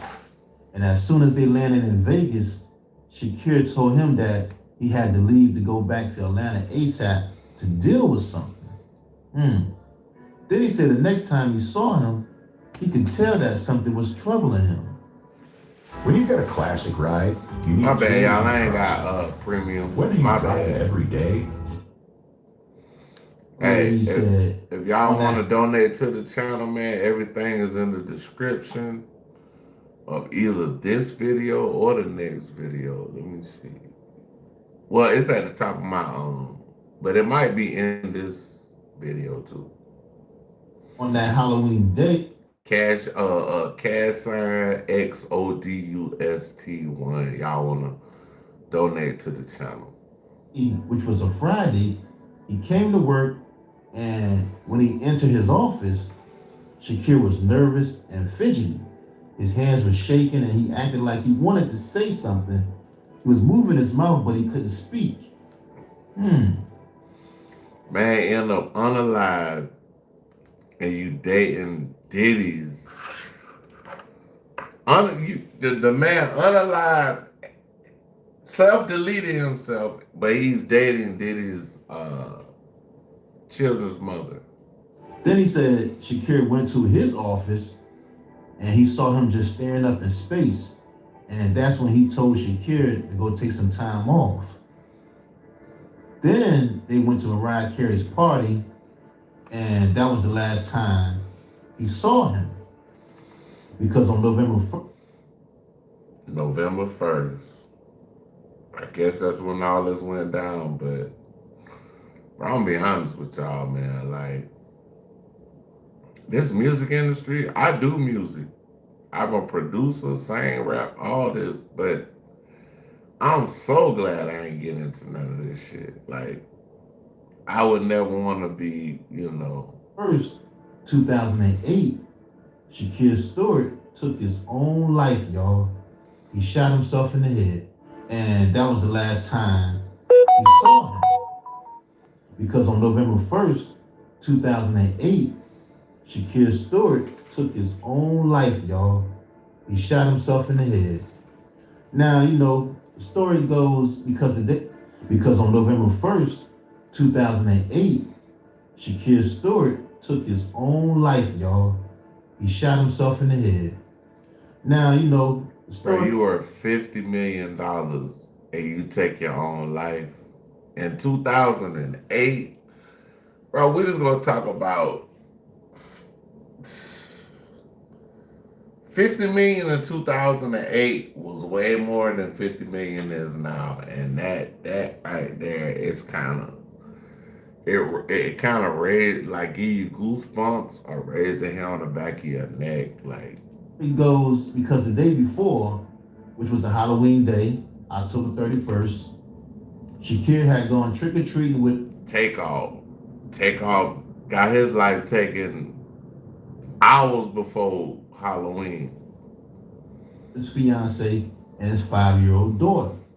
So after trick-or-treating, some hours later, Shakir's fiance, Michelle, noticed a change in his behavior after they returned home. Now, she said he woke up and said he done sold his soul to the devil. And when he looked in the mirror, he didn't see himself anymore. Wow. Now, she also said his behavior was so strange that she called his friend Herb Smith over to help, but when he arrived, that's when Shakir began yelling and telling him to leave and go back home to his wife and children. And according to his friend Herb Smith, he said that's when he stepped outside to call 911. But then seconds later, he heard a gunshot. And when he ran upstairs, that's when he found Shakir on the master bedroom floor with a self-inflicted gunshot wound to the head. This just sounds so weird, bro. Like, was somebody else involved in it? Did he really do this to himself? Or was somebody else involved in this? Because it's just like, bro, if I'm 50 M's up, I don't give a damn what you got on me. If I'm $50 million up in 2008, I'm not taking my life, bro. And you know, when police arrived, his friend Herb Smith told him that Shakir was wigging out. Now, the police did not comment on whether he left a suicide note. And, you know, his family and friends say the police... So they said the police didn't even comment to see if he left a suicide note. What if he did? Did a horrible job of... What if they just tore it up and burnt it up, throw it in the fire, so that letter would never be brought to fruition or to the public's notice?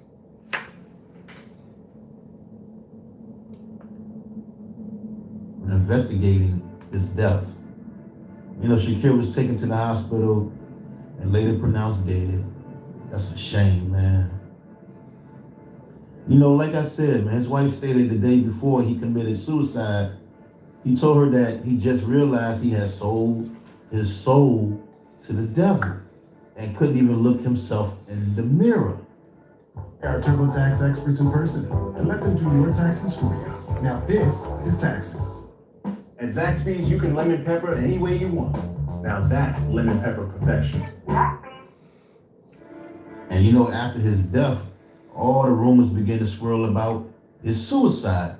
You know, some blamed L.A. Reid for putting too much pressure on him to produce songs for the company, which put him in a deep depression. Some say the whole BMF indictments thing by him being affiliated with Young Jeezy had something to do with his suicide. I heard something about a sex tape and somebody was trying to extort him. They say he was running from a certain rapper and armed gangbangers. Now, his friend Kenny Burns stated the entertainment business killed him. He said the business, it tears you up because it consumes you. This is the type of business that takes... Hold on, y'all, my bad. ...and doesn't give back. Another close friend named Sean Granberry, who grew up with Shakir since they were kids, say Shakir had insomnia and couldn't sleep, and he was taking a drug called Ambien to treat his insomnia. Nah, that's crazy. I'm gonna look that up. I'm gonna look up the effects of Ambien just to see if that might have been, you know, the reason that things went the way they went, because he was on these drugs. But let's see. And the side effects to Ambien may range from mild symptoms such as drowsiness to more severe symptoms that should be discussed with your doctor, including complex sleep behaviors, suicidal thoughts, and significant next day impairment. And with Shakir living that rock party lifestyle, drinking, smoking, mixed with Ambien, that's what caused him to have suicidal thoughts, and he took his own life, according to his friend Sean Granberry. That's what he feels. But for some reason, though, like they keep saying he took his own life. I don't think this man took his own life. Like, I honestly don't think so. It's hard to believe. The man worth $50 million in 2008. Bro, that's like, in today's money, that might be 200 million. You know what I'm saying? as far as like inflation and things of that nature, you know what I'm saying? Like 50 million in 2008 might be worth at least 100 million.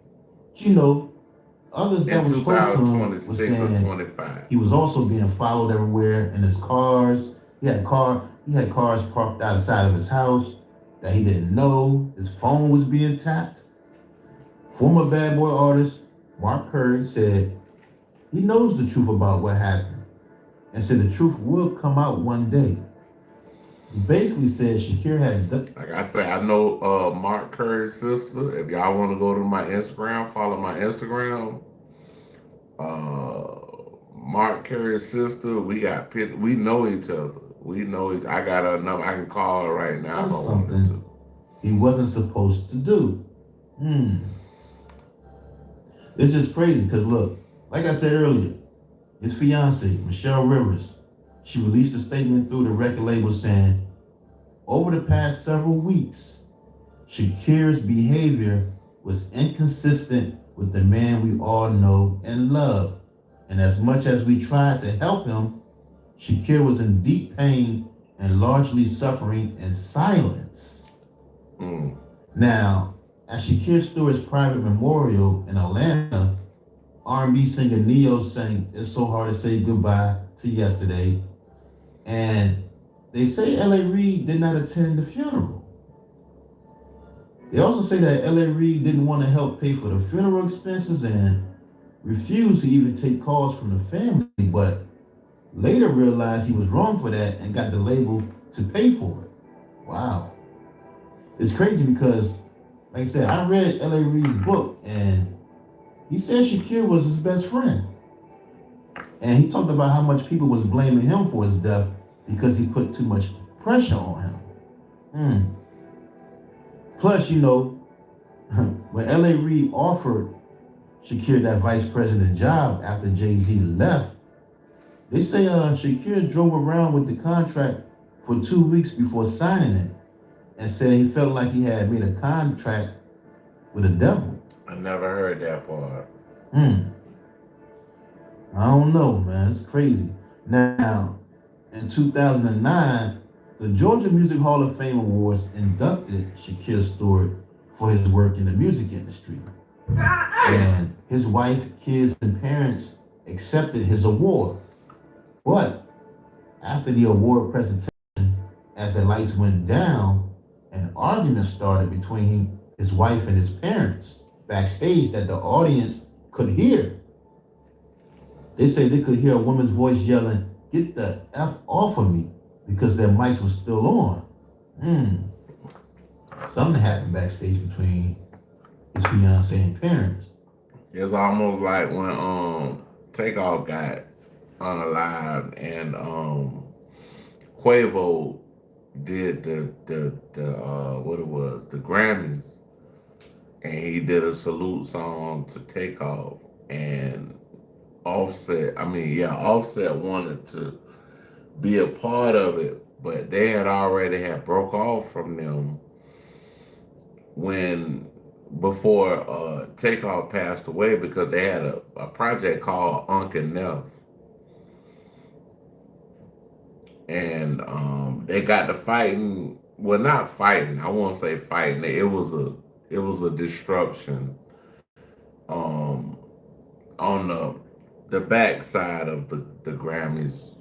You know, if y'all want to hear, you know, Cardi B and all of them, you know, they had this mix up. Now, in 2012, his mother and St. Mary's College High School started the Shakir Stewart Empowerment Fund. And it's crazy because just a few weeks ago, like I said, Rolling Stone released an article about the Shakir, Diddy, and Kim Porter incident. Rolling Stone released a 6 It's crazy, dog. If Rolling Stone say something about it, it might be relevant. month investigative report titled Bad Boy for Life, featuring accounts gathered from Diddy's former friends, acquaintances, employees, bad boy artists, and industry insiders who spoke about their experiences. And they alleged that Diddy had a history of violent outbursts, including once when he allegedly broke a chair over the head of Kim Porter's boyfriend, Shakir Stewart. It's true because his mother said it the other day in the Rolling Stone thing. And they also talked about a bunch of other violent behavior things Diddy did. I know when actor Jackie Long played in ATL. He played, what was his name in ATL? Esquire or something. But he was dating Kim Porter for a while. And Diddy made death threats to him and made several phone calls to Jackie Long saying he will erase him off. I never knew that part. The face of this earth. And he was going to have Jackie killed. I love the little movie ATL. I only seen it a couple times, but it's a good movie. Allegedly. And Jackie Long filed a police report against him. I don't know. I kind of remember that was in the blogs one time in the media back in the day. The CW invites you to the fastest growing tourist destination in the world, Qatar. You know, singer Al B. Shore, him and Diddy had problems for years. But you know, there was a documentary that was supposed to come out called The Shakir Stewart Story, Death of a Music Mogul, directed by Mark Adam. And he had raised almost $40,000 on a Kickstarter fundraiser campaign, but it ended up being canceled for some reason in 2014. Maybe they didn't get enough money to raise to get the documentary going, but there's a trailer on YouTube if you want to check it out. The Death of a Music Mogul, the Shakir Stewart story. And his wife, Michelle Rivers, also had a documentary about his life called Shaken, the Shakir Stewart story, but that was never released either. It's a trailer. They do have a trailer out for that too online, but it never came out. Now, TV One did an episode about him on a show called The Celebrity Crime Files, but that's the only thing I saw about his life. And you know what? You can't find that episode nowhere no more. Sean Granberry got one on a channel if you Google it, but it's not the whole episode though. You know, TV One Celebrity Crime Files, they also did an episode on Chris Lighty too, who also committed suicide. These two guys, man, Chris Lighty and Shakir Stewart, were becoming giants in the music industry, and both of them just committed suicide like that. That's crazy. Sad, man. You know, Shakir Stewart was only 34 years old, y'all. 34, nigga? Damn. I don't even think I was like 28 when he got killed. I think I was like 28 years old. 28 or 29. Damn, that's crazy. 34 years old, successful businessman like that, on his way to the top. Man, rest in peace, Shakir Stewart. And man, y'all hit the like button. Y'all watching, but y'all ain't got there hitting nothing, bro. Hit the like button, please. Please.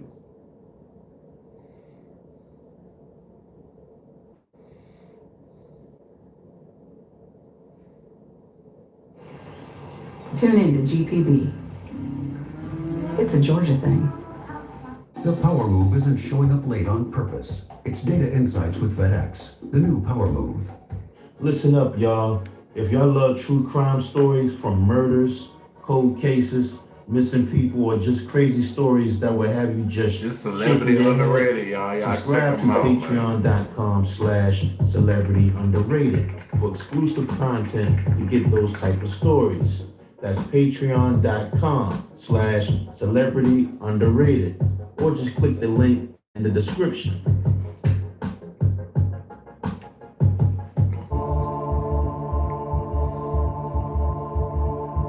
It's the Chris Lighty story. I guess he passed away a year ago. Yep.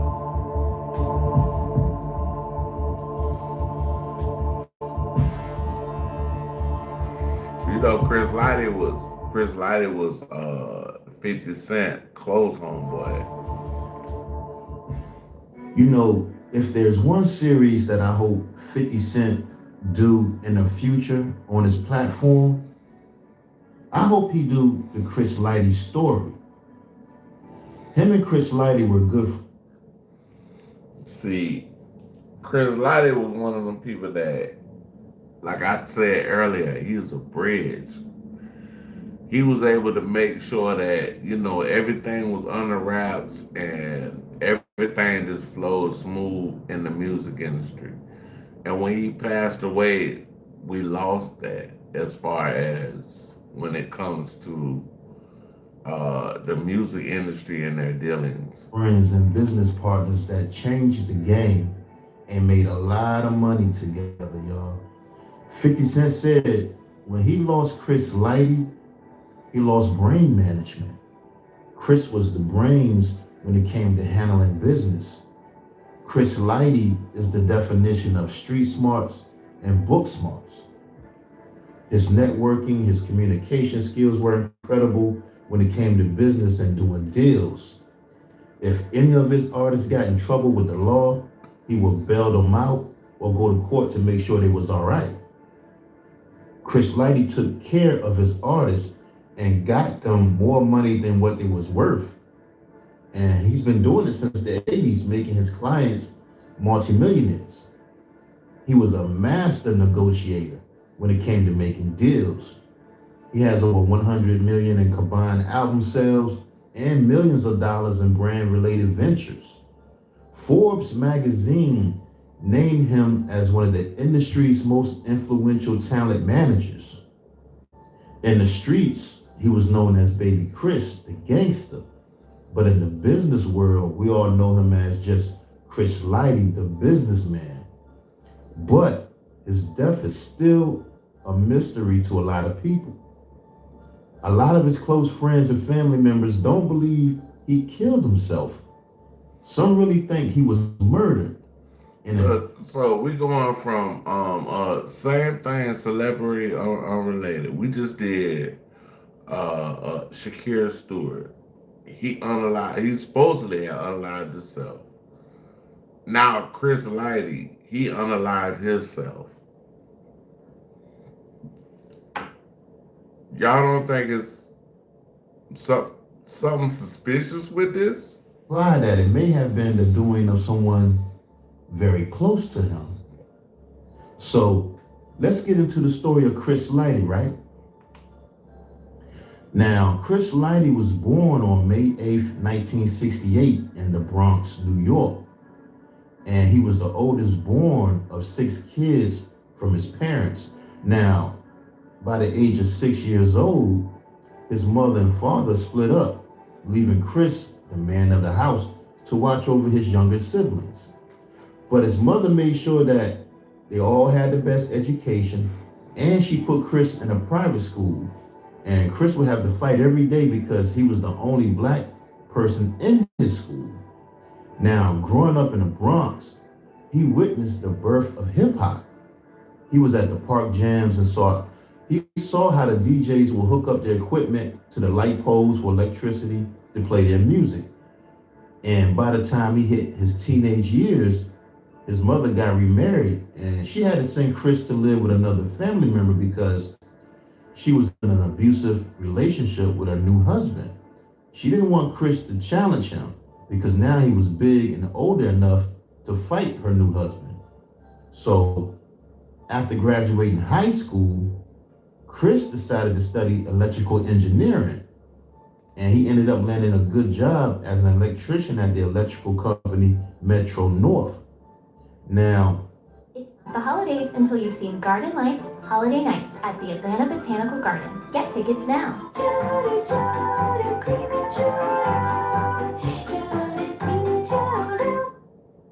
Also around that time, Chris and his crew started to hit the clubs, and they met legendary DJ Red Alert. And Chris had actually told Red Alert that they were sent to him from Africa Bambaataa and the Zulu Nation, in which Red Alert knew was a lie. But Chris had told DJ Red Alert that Okay, so I'm glad he didn't really have nothing to do with African Bambaataa, because African Bambaataa got a lot of allegations against him. Him and his crew would be his muscle and protection if he could get them in the club for free. And DJ Red Alert agreed because sometimes he would have problems with rappers who were bitter when their record wasn't played by him. But Chris and his crew will also help carry all his vinyl records for him to the clubs where he would DJ at. Now, another thing is, Chris and his crew were also known and had a reputation for fighting and beating up people all through New York City. They called him Baby Chris because he was the baby of the crew and was nice with his fighting skills. And for some reason, everybody wanted to fight him because he was a pretty boy. They say him and his boys would take your girl right in front of you in the club. Wow. And DJ Red Alert gave them the name the Violators because they would violate you if you started with them. Damn, I never knew. You know, during that time, a lot of the rappers had gangsters that rolled with them anyway. Eric B. and Rakim used to roll with the Supreme Team and the original 50 Cent. You know, Big Daddy Kane had his Brooklyn crew with him all the time. KRS-One had BDP and so on. But you know, also around that time, DJ Red Alert nephew, Mike G from the Jungle Brothers, had asked Red Alert to help him and his boys to make a song. I actually seen the Jungle Brothers years ago. Like, this was like when I was young. I was in college. I seen them at Martha's Vineyard in Charlotte. No, not Charlotte. It wasn't Charlotte. It was Columbia, South Carolina. To make a hip hop song. And that's when Red Alert took them to the studio and they made a song called Jim Browski. And the Jungle Brothers ended up getting a record deal with Warlock Records. Now, Red Alert didn't have time really to look after them because he was busy doing what he had to do, was DJing and managing other artists. So that's when he brought Chris in the picture because he felt Chris was the most level-headed and business-minded out of his crew. He just saw something in Chris. You know, he was more focused, he was more mature, and like Chris had a mission in life. And he made Chris the Jungle Brothers road manager because he knew Chris would take all the duties and help them become successful. Then, you know, De La Soul got down, he became their road manager. Then a Tribe Called Quest got down and hired Cool DJ Red Alert as their manager. He was their first manager, and Chris became their road manager. Now, around 1988, Chris and Shakim had formed Violator Flavor Unit Management. And once De La Soul released a song called Buddy, that's when the Native Tongues clique was formed, which included a Tribe Called Quest, Jungle Brothers, Queen Latifah, Moni Love, and later on some other members would join. Now, Chris's name kept being mentioned so much on records. I actually was able to see Moni Love maybe, I think it was 2023. I did get to see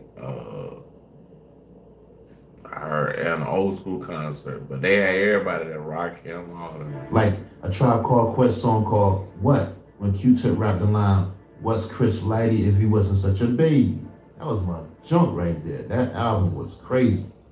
But you know, I gotta run that back. Latifah, Moni Love, and later on some other members would join. Now, Chris's name kept being mentioned so much on records, like a Tribe Called Quest song called What? When Q-Tip rapped the line, "What's Chris Lighty if he wasn't such a baby?" That was my junk right there. That album was crazy. But you know, his name caught the attention of Leo Cohen, who wanted him to be down with Rush Management for Def Jam. Because see, Leo was a big fan of the Native Tongues, and he was a fan of KRS-One and Boogie Down Productions. And he was impressed how Chris was taking all these groups on the road and was making money.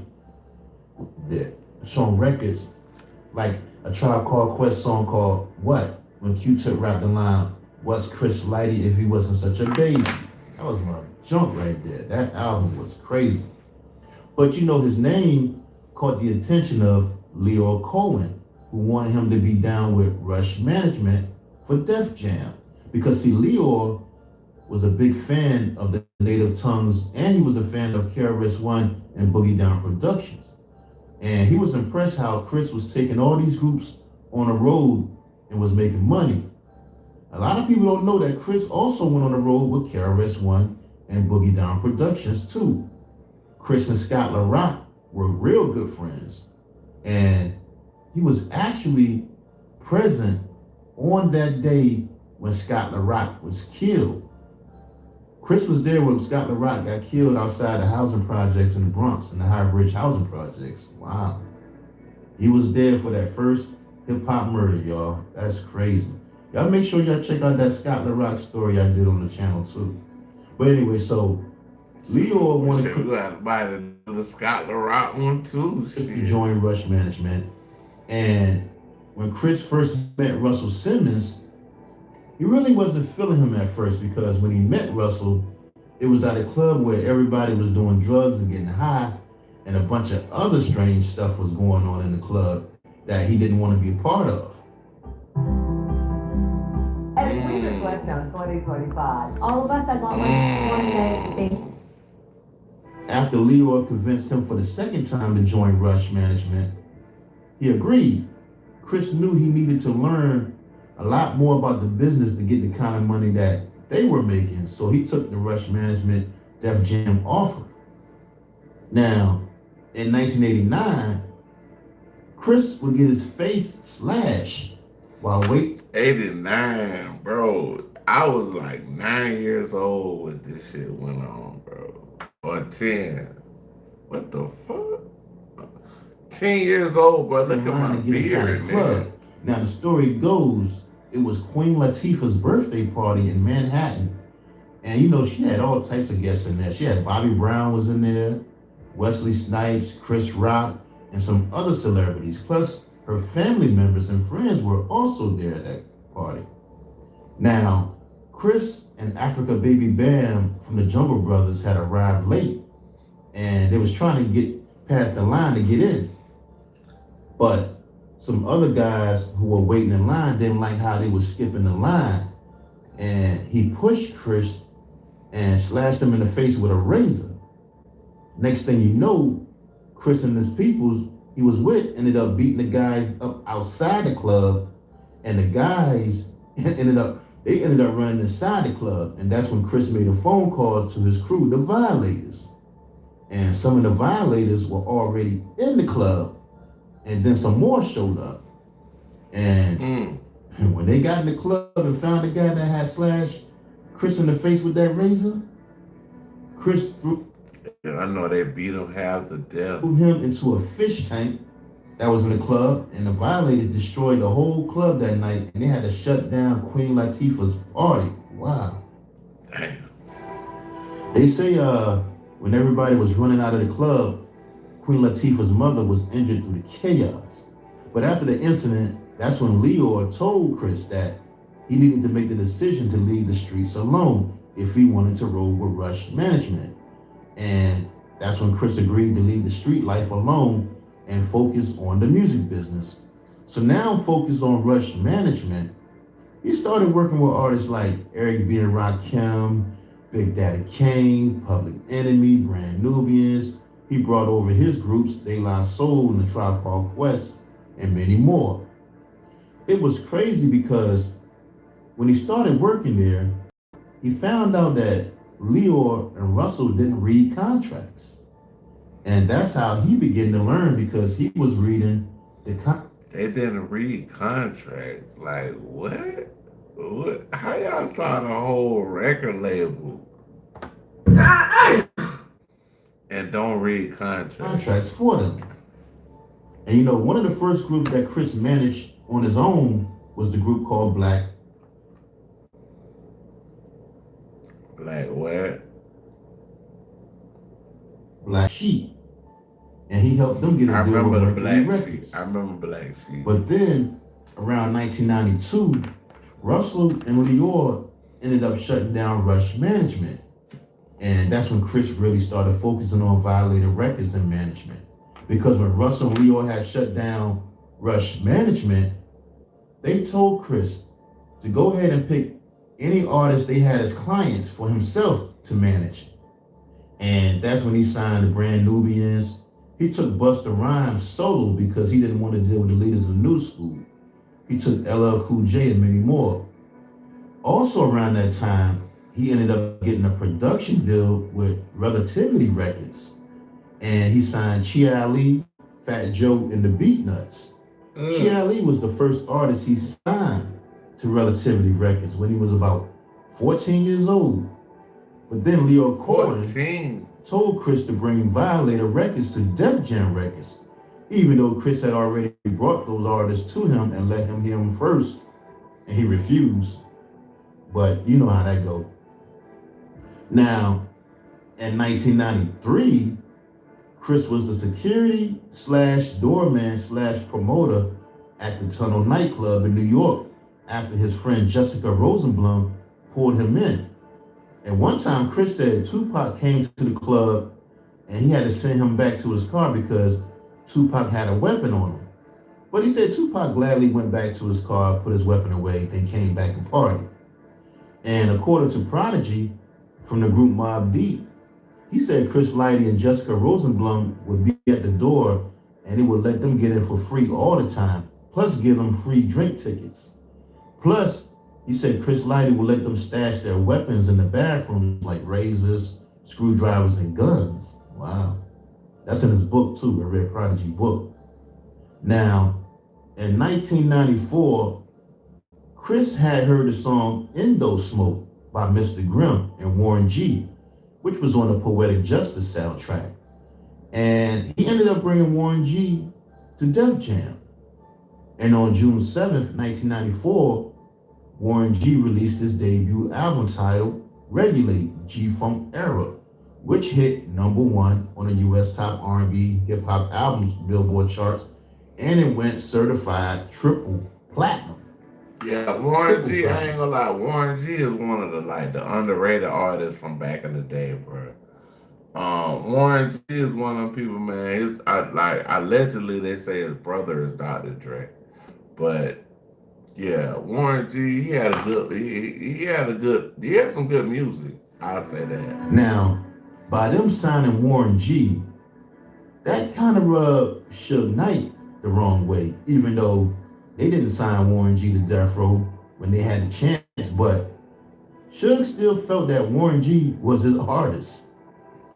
So, you know, when they were in LA at the Palace on Vine Street for a De La Soul performance, Suge Knight and his team came to a... Hey man, y'all hit the like button, bro. Y'all watching, I don't know if y'all sleep on the phone or whatever.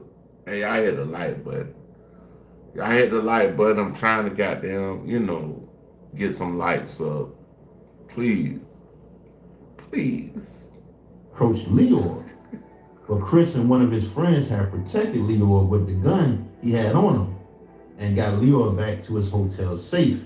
When Chris stood up to Suge, Eric B from Eric B and Rakim, Eric B was with Suge. And Chris told Eric B that he should have told Suge about how he get down.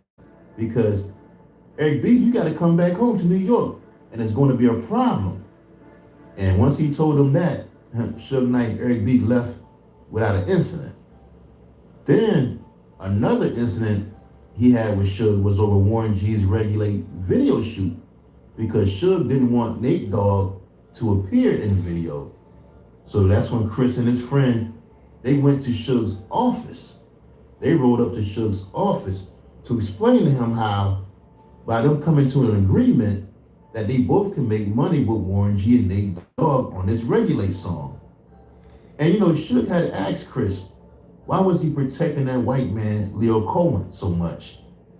And Chris told Suge that he doesn't see color. He was all about the money and business. Check this out, y'all. I appreciate y'all for tapping in. I ain't getting no more likes, so I'm about to I'm about to chill out for the rest of the night. Appreciate everybody for coming through. Want y'all to hit the like, subscribe, share, hit the notification. Definitely will be back tomorrow. Appreciate everybody for tapping in. Love y'all. Peace and one.